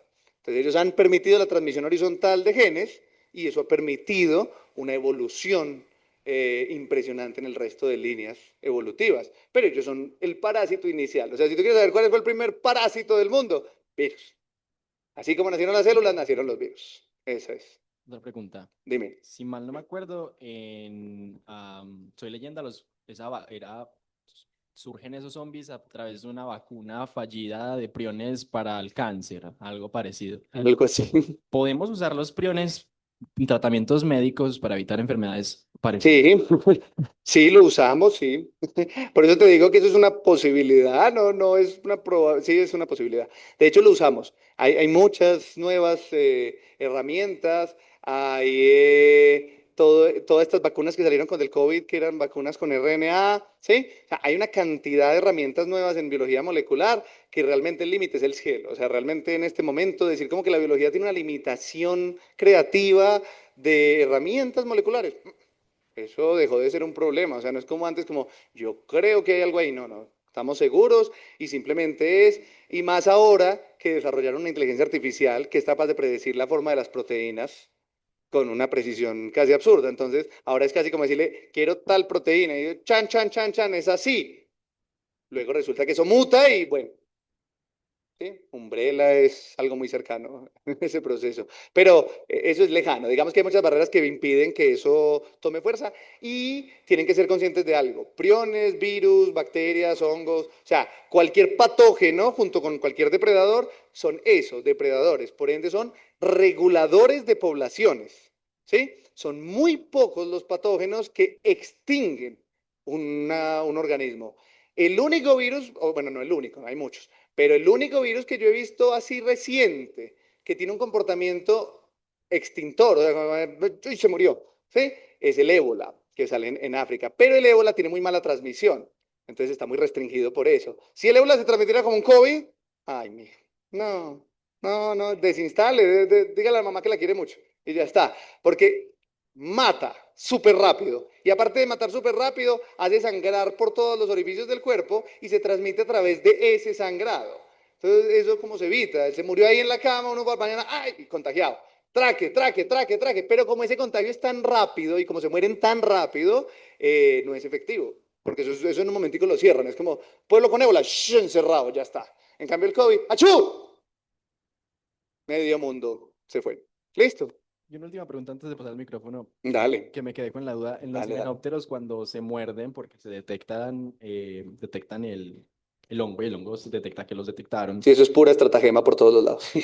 me quedé con la duda de qué tan rápido, qué tan ágil es esa transmisión una vez una hormiga muerde a la otra. Bueno, como todo en biología, es una cuestión de escalas. Yo lo hago así fantabuloso con mi escándalo y la rimbombante forma de explicarlo, pero todo es a una escala temporal acorde al organismo que estamos hablando. Entonces, las hormigas son muy rápidas, son organismos de una respuesta nerviosa muy efectiva, ¿cierto? Pero no es como tan, no, ¿sí? Sino que es más como una señalización química que lleva. Es como que, voy a utilizar tu nombre. Juanito se dio cuenta que Pedrito era un zombie. Entonces Juanito empezó a liberar feromonas de sospecho que ¿sí? Es un zombie. Entonces sospecha. Entonces la sospecha en la colonia es como, hey, sí está raro. Está como caminando raro a la casa. ¿Sí? Claro, pero en ese mismo tiempo en el que lo señalan, el hongo está censando y es como, ay, miércoles, saben que estoy acá. Claro, y entonces es un momento de reacción rápida. Es como el que decida más rápido actuar. Ambos mandaron la señal de algo raro pasa. ¿Sí? Entonces, el hongo en el cerebro dice, nos pillaron, mire a ver quién está por el lado. Si se acerca mucho Pedro, le arranca la cabeza. Es una cosa así. Y Pedro es, que no se dé cuenta, que no se dé cuenta. Y ya está. Entonces ellos están ahí provocándose y literalmente el que decida primero mandar el impulso. Si es el hongo, la muerde, la infecta y todo muy bien. Si es el otro, lo mata, lo saca del hormiguero y no pasó nada. ¿Sí? Pero es así. Es como una lotería. Le di, no le di, ahí está. ¿Sí? pero todo es a esa escala pequeñita de las hormigas, sino que si uno lo cuenta así con ciencia ficción es chévere porque uno se imagina tremenda lucha, el hongo ahí como me pillaron, maldita sea, voy a hacer todo lo posible. Pero eso es una manera de quitarle como esa barrera que la gente tiene, es que la gente suele pensar que las ciencias son muy aburridas. Las ciencias son todo lo contrario a la aburrición. O sea, si hay un plano de imaginación es la ciencia y la biología por excelencia es el infinito. ¿Sí me entiende? Entonces, si usted no la ve así, si usted no se enamora de esa locura que puede pasar, usted lógicamente después en la seriedad de trabajo usted tiene que quitarle el sesgo humano, no, no la mató, simplemente hubo un proceso de defensa, usted lo vuelve serio, pero en el momento de contarlo enamórese de esa vaina, o sea, eso es una cosa, cuando ustedes, los invito a hacer eso, vean un hormiguero durante todo un día, eso es una locura, uno se arma películas, y uno dice, uy, ese le puso los cachos, uy, uy, uy, vea esa cómo se le llevó, ay, ay, ¿qué pasó? Es impresionante, es una ciudad pequeñita con una cantidad de realidades y uno puede proyectar un montón de humanidad en ellas, aunque no la tenga y seguramente pasan cosas completamente distintas a las que uno se imagina. Pero eso ayuda a romper esa barrera conceptual con procesos ajenos a nuestra especie. ¿Sí? Esa es una primera forma de acercarse a eso. Ya después usted le pone objetividad y agrega conceptos técnicos para entenderlo. Pero yo sí pienso que la única forma de hacer ciencia es absolutamente enamorándose de su objeto de estudio. Usted tiene que fantasear con ese objeto de estudio en todo el sentido de la palabra, porque le quita ese type de como de, ¿qué está pasando ahí? No, imagínese, le pegó, lo mordió, lo traicionó, hubo millones de cosas. Es más, me acuerdo mucho un documental de la National que decía como, las obreras al sentir que su reina era amenazada, saben que deben reemplazarla. La seducen con jalea y luego la eso vendió durante generaciones la ciencia. El problema es quedarse ahí y tener un discurso pobre que no le permita explicar lo que está pasando. Sí, lo que está pasando es que hay una presión poblacional en esa colonia y como la reina no da la tasa reproductiva, entonces necesita ser reemplazada y ¿quiénes se dan cuenta? Las nodrizas que la cuidan todo el tiempo. Pero sin ese primer momento, ay, ¿qué están haciendo? ¿Por qué la rodean? Ya está. Sí, es una cosa más por ese lado. Listo. Entonces, Cami. Con mucho gusto. Sigue por ahí. Am, hola, aló, Hola. ya. Profe, pues vimos hongos y por ejemplo pues varios que pueden producir zombies, pero yo me quedé con la inquietud de la película esta en la que al final las plantas liberaban para volver zombies. ¿Hay algo? Pero no vuelven zombies. Es que ese es el asunto. La diferencia es esa. A las plantas no les interesa porque ellas son autótrofas. Entonces ellas tienen su alimento. Ellas no necesitan un zombie. Ellas simplemente necesitan que eso les deje de estorbar. Entonces lo que hacen es, venga, mátese. Entonces y le tiran ahí para que se tire por una. Y lo que pasa es eso, le tiran neurotoxinas que inhiben el instinto de supervivencia y hace que el humano se autoinflinja daño. Pero no es daño, es literalmente se rompían la cabeza con las ventanas y con lo que fuera. Entonces es más eso, es un control poblacional. O sea, lo que hacen ahí es eso tiene un nombre, el amensalismo, eso es una relación amensalista, ¿sí? O de antibiosis, que eso es muy común en las plantas y demás. La antibiosis es que a mí no me interesa ese otro organismo, entonces yo lo extingo directamente, o sea, yo lo ataco para que se elimine, pero yo no quiero sacar nada de él. Bueno, de pronto si se muere me da bonito, pero el resto poco más. En cambio, los zombificadores dependen completamente de su hospedador. ¿Por qué un hongo dependería de una hormiga? ¿Qué crees que gana el hongo? Contéstame tú. ¿Qué crees que gana el hongo parasitando una hormiga? No, pero así, piensa muy biológicamente. Esparcirse. Exacto. ¿Qué no tiene el hongo? Movilidad. El animal desarrolla su sistema nervioso. Entonces yo puedo romper las barreras de la quietud microorganísmica. Ay, no, quiero irme a... No puedo. En cambio, me monto en un vehículo, me fui. Pero ojo con este discurso. El problema, es lo que te digo, Juan, el problema de hacer un discurso así, coloquial, tranquilo, relajado, es que si usted no entiende bien lo que está pasando, la gente malentiende lo que usted les acabó de decir. Entonces la gente va a pensar que, ay, claro, como necesitaban moverse, evolucionaron así. No, no, no, eso es un proceso accidental. Eso no es un para qué. No es que el hongo necesitaba eso y por eso evolucionó para allá. No, es coincidencial que el hongo se encontrara ese vector, ese motor de movimiento, ¿sí? Y cuando lo encontró, eso fue tan eficiente que esos hongos que lo encontraron evolucionaron por ese lado. Pero eso es accidental, eso no es direccional, la evolución no es direccional. No es como pensaba Lamarck, que era como, las jirafas tienen cuellos largos para comer las hojas más altas de los árboles. No, de hecho comen las hojas más bajas de los árboles. El cuello es para pelear entre machos. Esta es mi hembra, ataque. Y le dan su guarapazo. ¿sí? Entonces la evolución es un proceso neutral que se vuelve positivo o negativo dependiendo de las condiciones y el contexto de las especies, ¿sí? Pero eso es una maravilla, o sea, las razones del por qué surgen eso es maravilloso. Necesito movilidad, necesito acceder a otro. Por ejemplo, yo para que un insecto volador, qué mejor dispersión que volando. Eso es una locura. O qué mejor forma de dispersarme que con un delfín. Hay un montón de parásitos de delfines. Los delfines no tienen límites, molestan a todo el mundo, a todos le pegan. Eso es una máquina de transmisiones. ¡Taque! Y tenga parásito, tenga otro parásito. Y así. Entonces, entiéndeme que es circunstancial, pero muy efectivo, porque la vida es así, es como lo decía Richard Dawkins, la selección natural es un relojero ciego, es absolutamente precisa y minuciosa, pero no sabe qué está haciendo. No tiene ni forra idea, está probando piezas, pero cuando las prueba y le dan, se fue y funcionó perfecto como una relojería suiza. ¿Listo? Eso es. ¿Alguna otra pregunta? ¿Juanjo tiene más? A ver. ¿Tú tienes una? Dale, ya te la paso, Juanjo. Sí. Yo quería preguntar, los investigadores cómo descubrieron que el hongo podía intervenir, por así decirlo, las señales que pasaban a través de los micelios entre plantas. Uf, qué problema esa pregunta. Ush. Bueno, eso es una locura, eso ya lo había explicado en otra conversación, pero conversación pues así de pasillo. ¿Ya? Resulta que eso es muy, el problema con este tipo de, esta línea de investigación es que suena muy esotérica, suena muy a brujo, vudú o algo por el estilo, pero no es tan así. Digamos que hay una limitante muy grande por las escalas de los organismos y lo que estamos tratando de censar. Primero, porque no los puedes censar mientras no están vivos. O sea, tú no puedes sencillamente matar el hormiguero y decir, aquí hay algo, ¿sí? Pero hay lo que se denomina en biología estimaciones indirectas. Entonces yo puedo darme cuenta, yo puedo censar trazas de compuestos volátiles en el suelo, puedo además ponerle electrodos al micelo y darme cuenta de la reacción química, electroquímica, de la actuación con estas, ¿sí? Y entonces lo que es una estimación de eso, es como se libera esto en el suelo, yo estimulo el hongo con eso y encuentro una respuesta.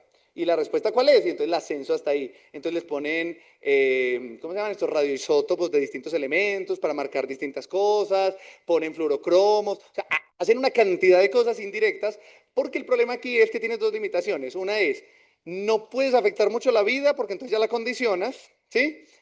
Entonces no puedes hacer cosas muy invasivas, pero todo es muy invasivo porque pues, eso es chiquitico y demás. Entonces es un problema. Uno de los retos es muy grande, pero como se ha hecho indirecto, se hace por señalización, silenciamiento de genes y demás, y lo que se reconstruye es una cosa que se llama transcriptoma conjunto, que es todo el conjunto de productos metabólicos del un hongo con el del otro, ¿sí? Y lo que se hace es eso, es como empiezan a probar qué produce este y qué se desemboca en el otro, ¿sí? Y reconstruyen esa comunicación de los dos transcriptomas. Y eso se llama transcriptoma conjunto y es una locura bajo toda perspectiva. Lo triste es que se quedan en eso y entonces le cuentan al mundo como, vea, pasa esto.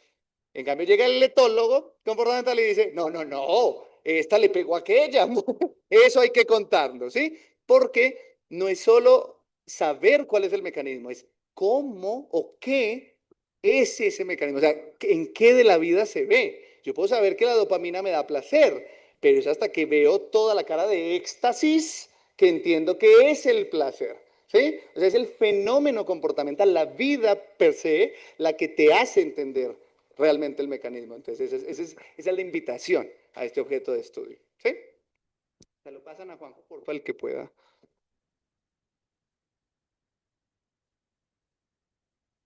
Y no sé si virtual. ¿Virtual hay preguntas? Sí. Ah, pues paramos. No hacemos preguntas virtual. Profe, cuando, más o menos con todavía con lo de las mordidas, Ajá, muy bien. cuando se transmite así, son clones del hongo. ¿Son qué? ¿Son qué? Clones. Eso es muy chévere porque cuando él transmite células, acuérdate que cuando él está invadiendo está unicelular, ¿cierto? Entonces él lo que hace es que son clones, o sea, ellas se replicaron y él lo que hace con la trofalaxia es que le pasó un número de células y ellas empiezan a replicarse, pero la otra no se suelta. Una vez que muerde le cristaliza las mandíbulas y ya queda y le sigue transmitiendo. Lo que es raro de ese fenómeno no es tanto la transmisión, sino que el hongo es capaz de sincronizarse en ambos cuerpos. Supongamos, tú eres la hormiga que estuvo invadida primero, ¿cierto? Entonces tú tienes un tiempo de invasión de 10 días. Tú llevas 10 días con el hongo. Entonces el hongo ha logrado crecer tanto, ¿sí? Y supongamos que le faltan 2 días para sacar el cuerpo fructífero. Es súper extraño porque entra al otro cuerpo y así no tenga los mismos 10 días de preparación, a los 2 días que le faltan para volverse, sale también en el otro. O sea, él es capaz de acelerar el metabolismo violentamente y comerse la otra, o sea, equipararse al nivel que va con la que primero mordió para que salgan los cuerpos fructíferos al tiempo y pueda liberar esporas al tiempo. Es muy, muy, muy de locos esa situación. Que hay preguntas en la parte virtual.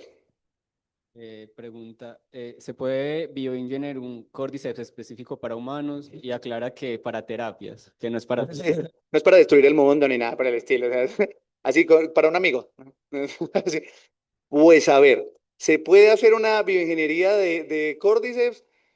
Como les dije, el problema es que los hongos son muy lentos en su proceso patogénico y son muy susceptibles a los sistemas inmunológicos como el de nosotros, ¿sí? Es muy, muy, muy eficiente. Entonces, no es como una bacteria.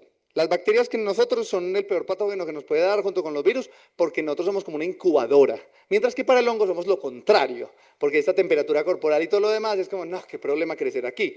Entonces, si la persona está inmunosuprimida, un hongo entra con mucha facilidad, pero si no, el cuerpo rechaza muy fácil las infecciones fúngicas. Entonces, crear un hongo para Cordyceps sería muy ineficiente. Se puede, o sea, vuelvo y repito, la biología es infinitamente posible, pero tendrías un montón de bloqueos biológicos. O sea, la ecología haría un montón de cosas como, no, no, no va, tampoco va. Y sería poco rentable. O sea, sería un tratamiento que tendría muchos problemas y seguramente muchas reacciones adversas del cuerpo. El cuerpo diría como, ¿qué está haciendo este hongo? Y quite de ahí, algo así. Profe, y Luis pregunta que si al invadir a una hormiga, el hongo toma control directo del movimiento y acciones del huésped o lo controla indirectamente mediante la liberación de neurotransmisores u otras sustancias en el sistema nervioso.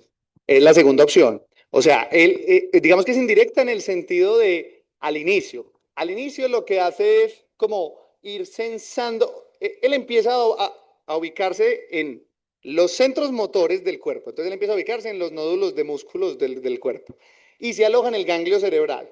Entonces él empieza a producir los neurotransmisores y eso lo que hace es que entorpece la hormiga. Entonces la hormiga empieza a descoordinarse del movimiento.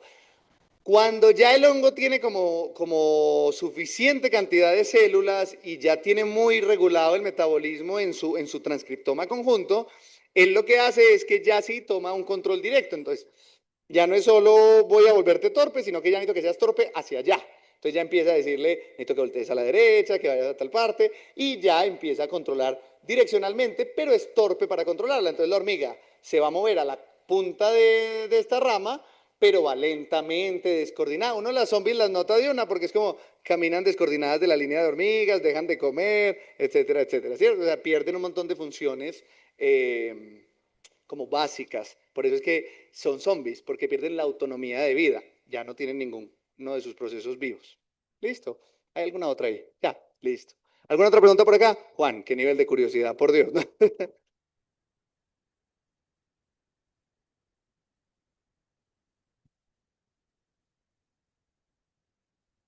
Cami, cuando se están estudiando este tipo de hongos nuevos o conocidos, ¿cuáles son las precauciones que se tienen previamente y posteriormente como para no llevarse las esporas por otra parte e infectar a otras especies?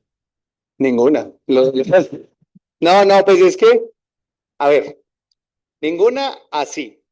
Te explico. Digamos que hay un dolor especial por los vertebrados. Hay una tendencia a proteger los vertebrados. Entonces, desde que se encontró el Batrachocritium, los herpetólogos tienen un protocolo de asepsia de las botas y de una cantidad de cosas. Entonces, uno tiene que echar las botas en hipoclorito antes de salir a campo, en cualquier lugar, de cualquier reserva, cualquier biólogo o estudiante de biología practicante que esté en una reserva natural debe proteger sus botas. ¿Sí? Eso es un protocolo internacional para evitar la propagación de eso, porque se ha encontrado que ese hongo extinguió varios, ¿sí? Varios grupos de estos anfibios. Sin embargo, las hormigas y lo demás no le duelen a casi nadie. Entonces es como, ay, sí, qué peligro mover el ophiocordyceps. Lo cogen, lo mueven y ya está. Pero es que la forma de transmisión de esas esporas no es tan omnidireccional. Ellas tienen una dirección, entonces ellas literalmente tiran un cono. Entonces uno que lo que hace es que no le da momento de esparcirse, sino que es, lo coge y lo mete en un tarrito y ya, o sea, todas las esporas quedan en el tarrito porque ellas están direccionalmente hacia sí, hacia un punto. Ese es como el protocolo más amplio, pero digamos que no hay un cuidado especial con eso, al menos no con la experta pues que yo trabajé, no hay como que no diga el protocolo de precaución para no llevar cementerio, no, el protocolo más cuidadoso es ese, es como reduces el espacio entre donde está el zombie y lo metes a un recipiente para evitar cualquier tipo de propagación, pero no estás exento de que una espora pueda volar pues, de manera lejana. El problema es que piensa que como son esporas tan específicas, eso puede volar, pero de aquí a que le caiga una hormiga de la especie que parasitan y que esté en las condiciones de humedad sólida y demás, ¿sí me entiendes? O sea, probabilísticamente no se dispersan tanto, mientras que el Batrachochytrium, sí, o sea, tú lo llevas y si tocas una planta y luego la ranita toca la misma planta, ya quedó parasitada con ese hongo. Entonces es mucho más agresivo. Con todo lo que son patógenos severos y que y nos hemos dado cuenta de que la influencia antropogénica causa un desastre, tomamos medidas. Pero con lo que no y no se estudia es complicado. Por eso la invitación al nuevo horizonte en biología. Hay que estudiar porque si tú entiendes las cosas, puedes tomar acción frente a las cosas. ¿Sí? Esa es la idea con todo este asunto. ¿Listo? No, pregunta lo que quieras. Pero entonces podría ser posible, pero Ujú. no probable, afectar otro himenóptero, quizás un Sí, de coleóptero. hecho los hongos entomopatógenos tienen un proceso que se llama host switch. Eso es una cosa que yo evalué, que es literalmente cómo pasa de un hospedador a otro, pero cómo, o sea, cómo muta y se vuelve otra especie que cambia eso. El Ophiocordyceps primero fue un parasitoide de coleópteras, o sea, de escarabajos, luego fue de neuróptera, que es un tipo de bicho particular que son depredadores, y luego fue de hormigas. La historia evolutiva, lo más posible es que coincidieran en el mismo hábitat, y pues la espora cambiara y mutara y se adaptara mejor a ese hospedador. Eso pasa, pero es un proceso de miles de años. O sea, no es como caí en un escarabajo, soy un nuevo córdice. Eso no pasa, a menos de que seas un hongo generalista. Hay hongos entomopatógenos que no discriminan. Donde caen, lo parasitan, pero no zombifican. Este zombifica, ¿cierto? O sea, por ejemplo, hay uno que se llama Beauveria baciarum. Esa cae y se lo come. O sea, lo máximo que hace es que los vuelve lentos, pero no les cambia muchas cosas significativas, simplemente los devora. Sí, ¡zun! Y se los comió y ya está. Por eso lo utilizan para biocontrol de plagas y de otras cosas. Sí, eso es. ¿Alguna otra pregunta? Por acá. Mira, Juan, por acá. Hola, ¿se me escucha? Ujú, Tú ahorita habías hablado del virus del ébola. ujú. A mí me da curiosidad saber cuál es el proceso que hay detrás de ello para que sea tan agresivo y que hace incluso sangre por todos los orificios. Qué horror. La verdad, sí. Bueno, primero es un virus muy grande, muy grande. Un virus largo, muy largo y muy complicado. También, hasta donde yo entiendo el asunto, es zoonótico, es decir, viene de otras especies animales, ¿cierto? ¿Y por qué es tan agresivo? Por eso, precisamente, porque lo que le hace a sus verdaderos hospedadores no es nada agresivo, pero cuando entra en nosotros, casi que nuestro sistema lo fuerza a ser tan violento, ¿sí? Es como para poder entrar y replicarse, desarrolla una patogenicidad violenta y demás. Esa es la explicación más lógica, pues como que he leído, que me ha convencido. Pero son procesos mutagénicos, o sea, al final simplemente coincidió, se volvió una enfermedad de nosotros y la línea que quedó fue la línea agresiva que mata con sangre por los demás cosas. Es violento, pero los designios de la naturaleza tienen su manera de hacer las cosas. Hay unos que nos causan estornudos, otros nos hacen sangrar por los orificios. Ahí escoge tu lotería. Esa es la parte chévere. Ahí está. Otra pregunta, mira. Oye, hola, Hola, yo tengo una pregunta. dime. Por ejemplo, en el Chagas, sé que para que se dé la transmisión de mamá a, pues, En el Chagas. sí, en el Tecruzi. No, el toxoplasma. No, o sea, En espere. o sea, específicamente en el Chagas. O Ok. sea, en el Chagas, por ejemplo, yo tengo entendido que se puede disminuir porque las células del trofoblasto tienen un recambio celular. Ujú, En el Gordi, ese, sí. se ha estudiado, digamos, cómo se puede aumentar, o sea, cómo si este traspasa ese recambio o cómo se puede fortalecer ese recambio celular para que no haya una transmisión de madre a hijo. O sea, pero ¿estás comparando el método del Chagas? Sí, o sea, quiero Ok. saber si funciona de la misma forma, pues porque tiene que romper una barrera para que Ya, ya, se ya. pueda transmitir. Sí, lo que pasa es que es distinto, porque, a ver, son dos parásitos con estrategias completamente diferentes, ¿cierto? O sea, diferentes en un sentido de cómo parasitan al hospedador. Entonces tú tienes que pensar que el toxoplasma es accidental, ¿cierto? Entonces, él en el humano no debería estar. Entonces él desarrolla una forma casi de prisionero. Él se queda en esporzadito y se queda ahí.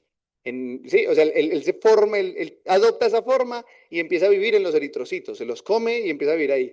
Cuando lo ataca el sistema inmunológico, él se queda en el hígado para que nadie lo mate y vuelve y sale otra vez, ¿sí? Pero tú, por ejemplo, puedes tener toxoplasma en cualquier parte del cuerpo y se te puede quedar ahí y revivir cuando se le ocurra, pero no puede salir de ti porque no tiene ninguna adaptación para salir de ti. Solo aparece y desaparece, aparece y desaparece. Sí, es una cosa así. Entonces, el normal es en la sangre y es la toxoplasma y bla, bla, bla, ¿sí? Pero el accidental en otras partes del cuerpo hace eso. Voy, vengo, voy, vengo. Listo, hasta ahí, bien. Ellos son un protozoario del grupo apicomplexa. Ellos tienen una estructura en el ápice de la célula que es lo que les permite perforar las células que parasitan, ¿sí? Entonces, el problema con la barrera placentaria es que, imagínate, ellos están en los eritrocitos de la madre y una de las cosas que más le pasa a la madre al hijo son los eritrocitos. Entonces, la barrera la traspasan es porque van metidos en los eritrocitos. Entonces, como nadie me pilló. Yo voy en la célula de su mamá. Es más por eso. Mientras que el otro tiene que hacer recursos y tiene que aprovechar los momentos celulares, ¿cierto? Para poderse atravesar. Entonces, la adaptación es diferente porque el otro sí le interesamos como hospedador, ¿cierto? Entonces, el otro sí ataca los puntos específicos. El toxoplasma es como, ay, ya estoy en un bebé. Entonces, eso es más o menos como... O sea, va la estrategia como tal para entrar al hospedador. Ajá, Ah, exacto, o sea, eso es literalmente el toxoplasma por error se vuelve una cosa de locos. O sea, el toxoplasma hace una cosa de locos por error. ¿Sí? Error en el sentido de que tiene todas las herramientas y accidentalmente somos proclives a esas herramientas. Pero el otro sí se adaptó para dañarnos todo el asunto y sí pasa y sí hace, ¿sí? Y destroza todo lo que puede, porque tiene las herramientas coadaptativas con nosotros. Entonces, nuestro sistema lo ataca, pero él está preparado para el de nosotros. En cambio, el de nosotros, el toxoplasma, no lo reconoce. Es como, oiga, y ese eritrocito está como raro. Ah, pase derecho. Y cuando llega, nuevo bebé, nueva invasión. Y es toxoplasma sanguíneo y ya está. Y esa es la manera en la que lo pasa. ¿Listo? ¿Qué más? ¿Otra pregunta? Ahí por allá, ahí, ¿verdad? Pero también por Nagili. Te pasas tú y luego por allá. Tan curiosos, a ver.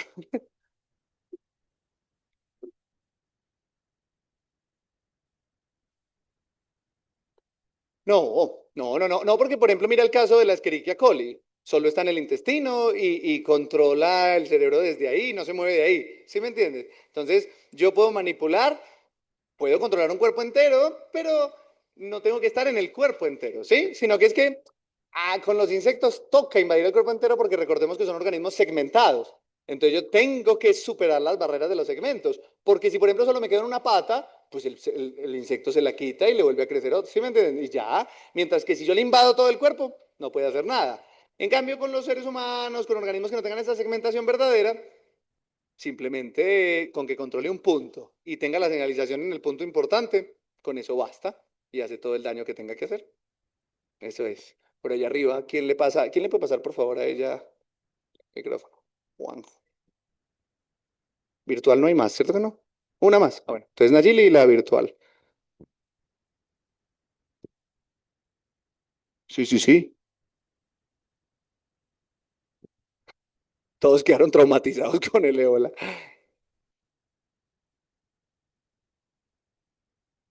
Esa es la hipótesis. Vuelvo y repito, porque es que yo sé que esto queda y alguien dice, este profesor de biología dijo que no. Esa es la hipótesis. La hipótesis aceptada es que como es zoonótico, él entra y como no está adaptado, es que es la misma situación, no está adaptado a nosotros, se vuelve reagresivo para poder ser eficiente con nosotros. ¿Sí? Ese es el asunto.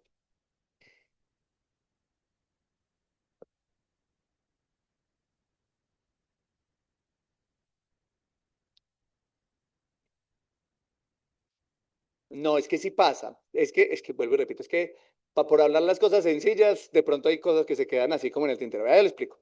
Hay hongos que son comensales en nosotros. o inquilinos. Por ejemplo, nosotros tenemos Malassezia malacensis, que es un hongo que vive en el cuero cabelludo, ¿sí? Ese hongo no hace nada, simplemente se alimenta de parte del cuero cabelludo, pero que nosotros estamos recambiando. Entonces es como, yo vivo. Pero si usted lo estresa, yendo a nadar a piscina, poniéndose gorras ajenas, cosas así, o lo baña con un champú que no le guste o alguna cosa así, él llega y dice, ¿sabe qué? Me lo trago. Y genera la caspa. Y entonces genera una cosa repatogénica y se le está comiendo todo, pero una caspa usted no lo va a matar, ¿cierto? No, pues tiene que estar muy inmunosuprimido para que una caspa lo mate, podría pasar, pero no es el caso. Entonces el asunto es ese, es como si hay hongos y si tenemos contacto con hongos y los tenemos en el cuerpo y demás, pero para entrar, es decir, para la parte interna del cuerpo, se desarrollan muy lento, nuestra temperatura corporal los perjudica mucho y piensa que nosotros no somos solo nosotros, es que nuestro sistema inmunológico ataca, pero es que no estamos solos. Si uno encuentra por la parte digestiva, ¿quién se encuentra de golpe? Bacterias por doquier. Y las bacterias tienen una cantidad de antibióticos. O sea, las bacterias sienten un hongo y es como, traque, y le echan todo lo que pueden para que no crezca. ¿Sí? Entonces, piensa que es un ataque conjunto de esto que somos nosotros, que es un holobionte, o sea, un conjunto de organismos que constituyen un solo individuo. ¿Sí? Entonces, es más por eso. Pero si una persona, de hecho, los casos más graves que puede tener una persona con VIH o con cualquier autoinmune o cosas así, es cuando está tan inmunosuprimido que un hongo de estos que le da al pan, un mucural de estos peluditos, sí, que crecen ahí, se lo come la persona con esto y el hongo se le devora todo al interior porque no tiene nada para defenderse la persona porque está inmunosuprimido, ¿sí? Pero actualmente son pocos los casos, tiene que ser que la persona no acceda al tratamiento antiviral, ¿sí? O sea, tiene que ser que la persona se descuide y quiera que lo maten literalmente las cosas, pero el resto no, eso era antes, que era como que se lo comió, o un aspergillus, ¿por qué? Porque estaba inmunosuprimido o algo por el estilo. ¿Listo? ¿Cuál es la pregunta virtual?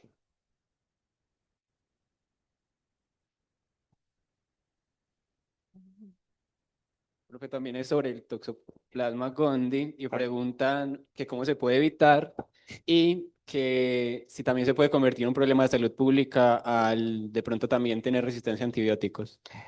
Bueno, primero, antibióticos no sirven de nada porque es un protozoario. Los antibióticos son solo contra las bacterias. O sea, la resistencia a antibióticos es algo que desarrollan las bacterias. Hay que meterle un antiprotozoárico o algo por el estilo, que son compuestos diferentes. Entonces, antibióticos no se le da a una persona con toxoplasma, se le da a una cosa completamente distinta que realmente termina siendo un desparasitante. Lo que se le da a la persona con toxoplasma es un desparasitante. De salud pública ya es uno de los problemas más graves de salud pública a nivel mundial en los países en vía de desarrollo. O sea, en los países que tienen mucho contacto con animales y que tienen mal manejo de aguas, entre otras cosas, es una enfermedad prevalente. Entonces ya eso está categorizado en la Organización Mundial de la Salud, etcétera. ¿Cómo se controla? Siendo, como todo en la vida, siendo correctos, juiciosos con el manejo de las cosas. Me explico. A la gente le encanta tener mascotas, pero es que la gente quiere que tener mascotas es coger un animal y meterlo en un ambiente urbano. No, tener mascotas es hacerse cargo de toda la biología de una especie diferente a nosotros, ¿sí? Entonces, tener mascotas implica que usted entiende el tipo de especie que es, qué come, qué necesita. Entonces, por ejemplo, la gente comete el error fatal de dejar salir su gato de la casa, pensando, ay, tan lindo que vaya a pasear y haga cosas. No, ese lindo gatito es un depredador secundario que mata especies locales y entra en contacto con otros gatos, con otros perros que pueden tener enfermedades, que pueden tener parásitos. Entonces, mi gatico lindo que yo cuido, lo dejo salir, vuelve con toxoplasmosis, me pega, con toxoplasma, me pega la toxoplasmosis, ¿cierto? No vacunarlos, no desparasitarlos a tiempo, no mantenerlos aseados. Por ejemplo, dejar la caja de arena sucia durante muchos días. Fatal, eso es fatal. Todas esas cosas amplifican o aumentan la probabilidad de contagio. Pero entonces, que yo tengo un gato en la casa, nunca sale y le dejo la caja sucia, me va a dar toxoplasmosis. No, tiene que estar el gato infectado para que me dé toxoplasmosis. Pero si casualmente el gato se infecta y yo sigo teniendo esa práctica, me voy a infectar. ¿cierto? Entonces, es ser responsables y darles el cuidado adecuado, el espacio adecuado. La gente consigue perros y los tienen en espacios de 40 metros cuadrados y un perro gigante. No. Los perros grandes son para espacios amplios. Los perros chiquitos no son personas, no les pongan boticas, no les pinten las uñas. No están bien, les están causando un daño en su biología. Entonces, entender la biología de lo que voy a tener de mascota permite que no haya riesgos de enfermedades zoonóticas ni nada por el estilo. Eso es. Profe, y Luis pregunta que si cuando el ave se alimenta del molusco parasitado, que si ahí termina el ciclo del hongo o qué efectos tiene sobre el ave. El del ave es un platelmito, que es un gusano plano, no es un hongo. Es un gusano plano que tiene diferentes formas larvarias y el primero vive en las plantas, luego pasa como a otro estadio, se lo come el caracol, parasita el caracol y luego se lo come el ave para repetir el ciclo saliendo por las heces del ave. Entonces, la ruta es así. Él pasa como 2 estadios antes del caracol, el caracol se lo come, se desarrolla en el caracol, le controla el cerebro, los ojos y demás, y lo obliga a ser diurno cuando él es nocturno y a que se lo coma el ave. Cuando se lo come el ave, ya termina su ciclo y él empieza a liberar huevos y quistes en las heces del ave para volver a lo mismo. Entonces sale de las heces, migra al suelo, luego a la planta, en la planta se lo come el caracol y bla, bla, bla, bla, bla. Y vuelve el ciclo de vida del parásito. ¿Listo? ¿Hay otra ahí? Sí, a ver. Jesús pregunta que cuál es el animal más grande en el que se han encontrado parásitos que alteren el comportamiento. Bueno. Pues el toxoplasma es campeón en eso también. El toxoplasma se ha encontrado en delfines, en grandes cetáceos y les causa un cambio comportamental drástico. Digamos que no hay reportes exactos de qué es lo que alcanza a hacer en ellos, pero hay reportes de que tienen toxoplasma y que llega a la parte cerebral y les cambia sus dinámicas sociales. Pero donde sí se estudió fue que el toxoplasma en los lobos de Yellowstone, ¿sí? En Estados Unidos, cuando un lobo tenía toxoplasma, normalmente los lobos que eran gamas, o sea que no eran, digamos, de nivel alto en la jerarquía de las manadas, desarrollaban agresividad y competían con los alfas, pues la mayoría moría, pero en esa muerte se transmitía más el parásito porque lo mataban y entonces se liberaba con la sangre y con de todo, pero les generaba esa agresividad y hacía perder la noción de la jerarquía social que existía en la manada. Entonces ese es un reporte muy bien categorizado y hay muchos artículos muy buenos sobre los lobos con toxoplasma. De hecho, uno podría generar especies especialmente agresivas. Por ejemplo, con los ratones de laboratorio se ha encontrado que los que tienen toxoplasma se comportan muy diferente a los que no tienen toxoplasma. Entonces ese sería como el reporte de animal más grande. Sí, ahí está. ¿Hay más? ¿Ahí? No. ¿Alguna otra por acá? ¿Todo bien? Ahí está. Bueno, nada, les agradezco muchísimo tanto a las personas que estuvieron virtual como a las personas que estuvieron presencial y espero que les haya gustado mucho. Un feliz día para todos. Nos vemos.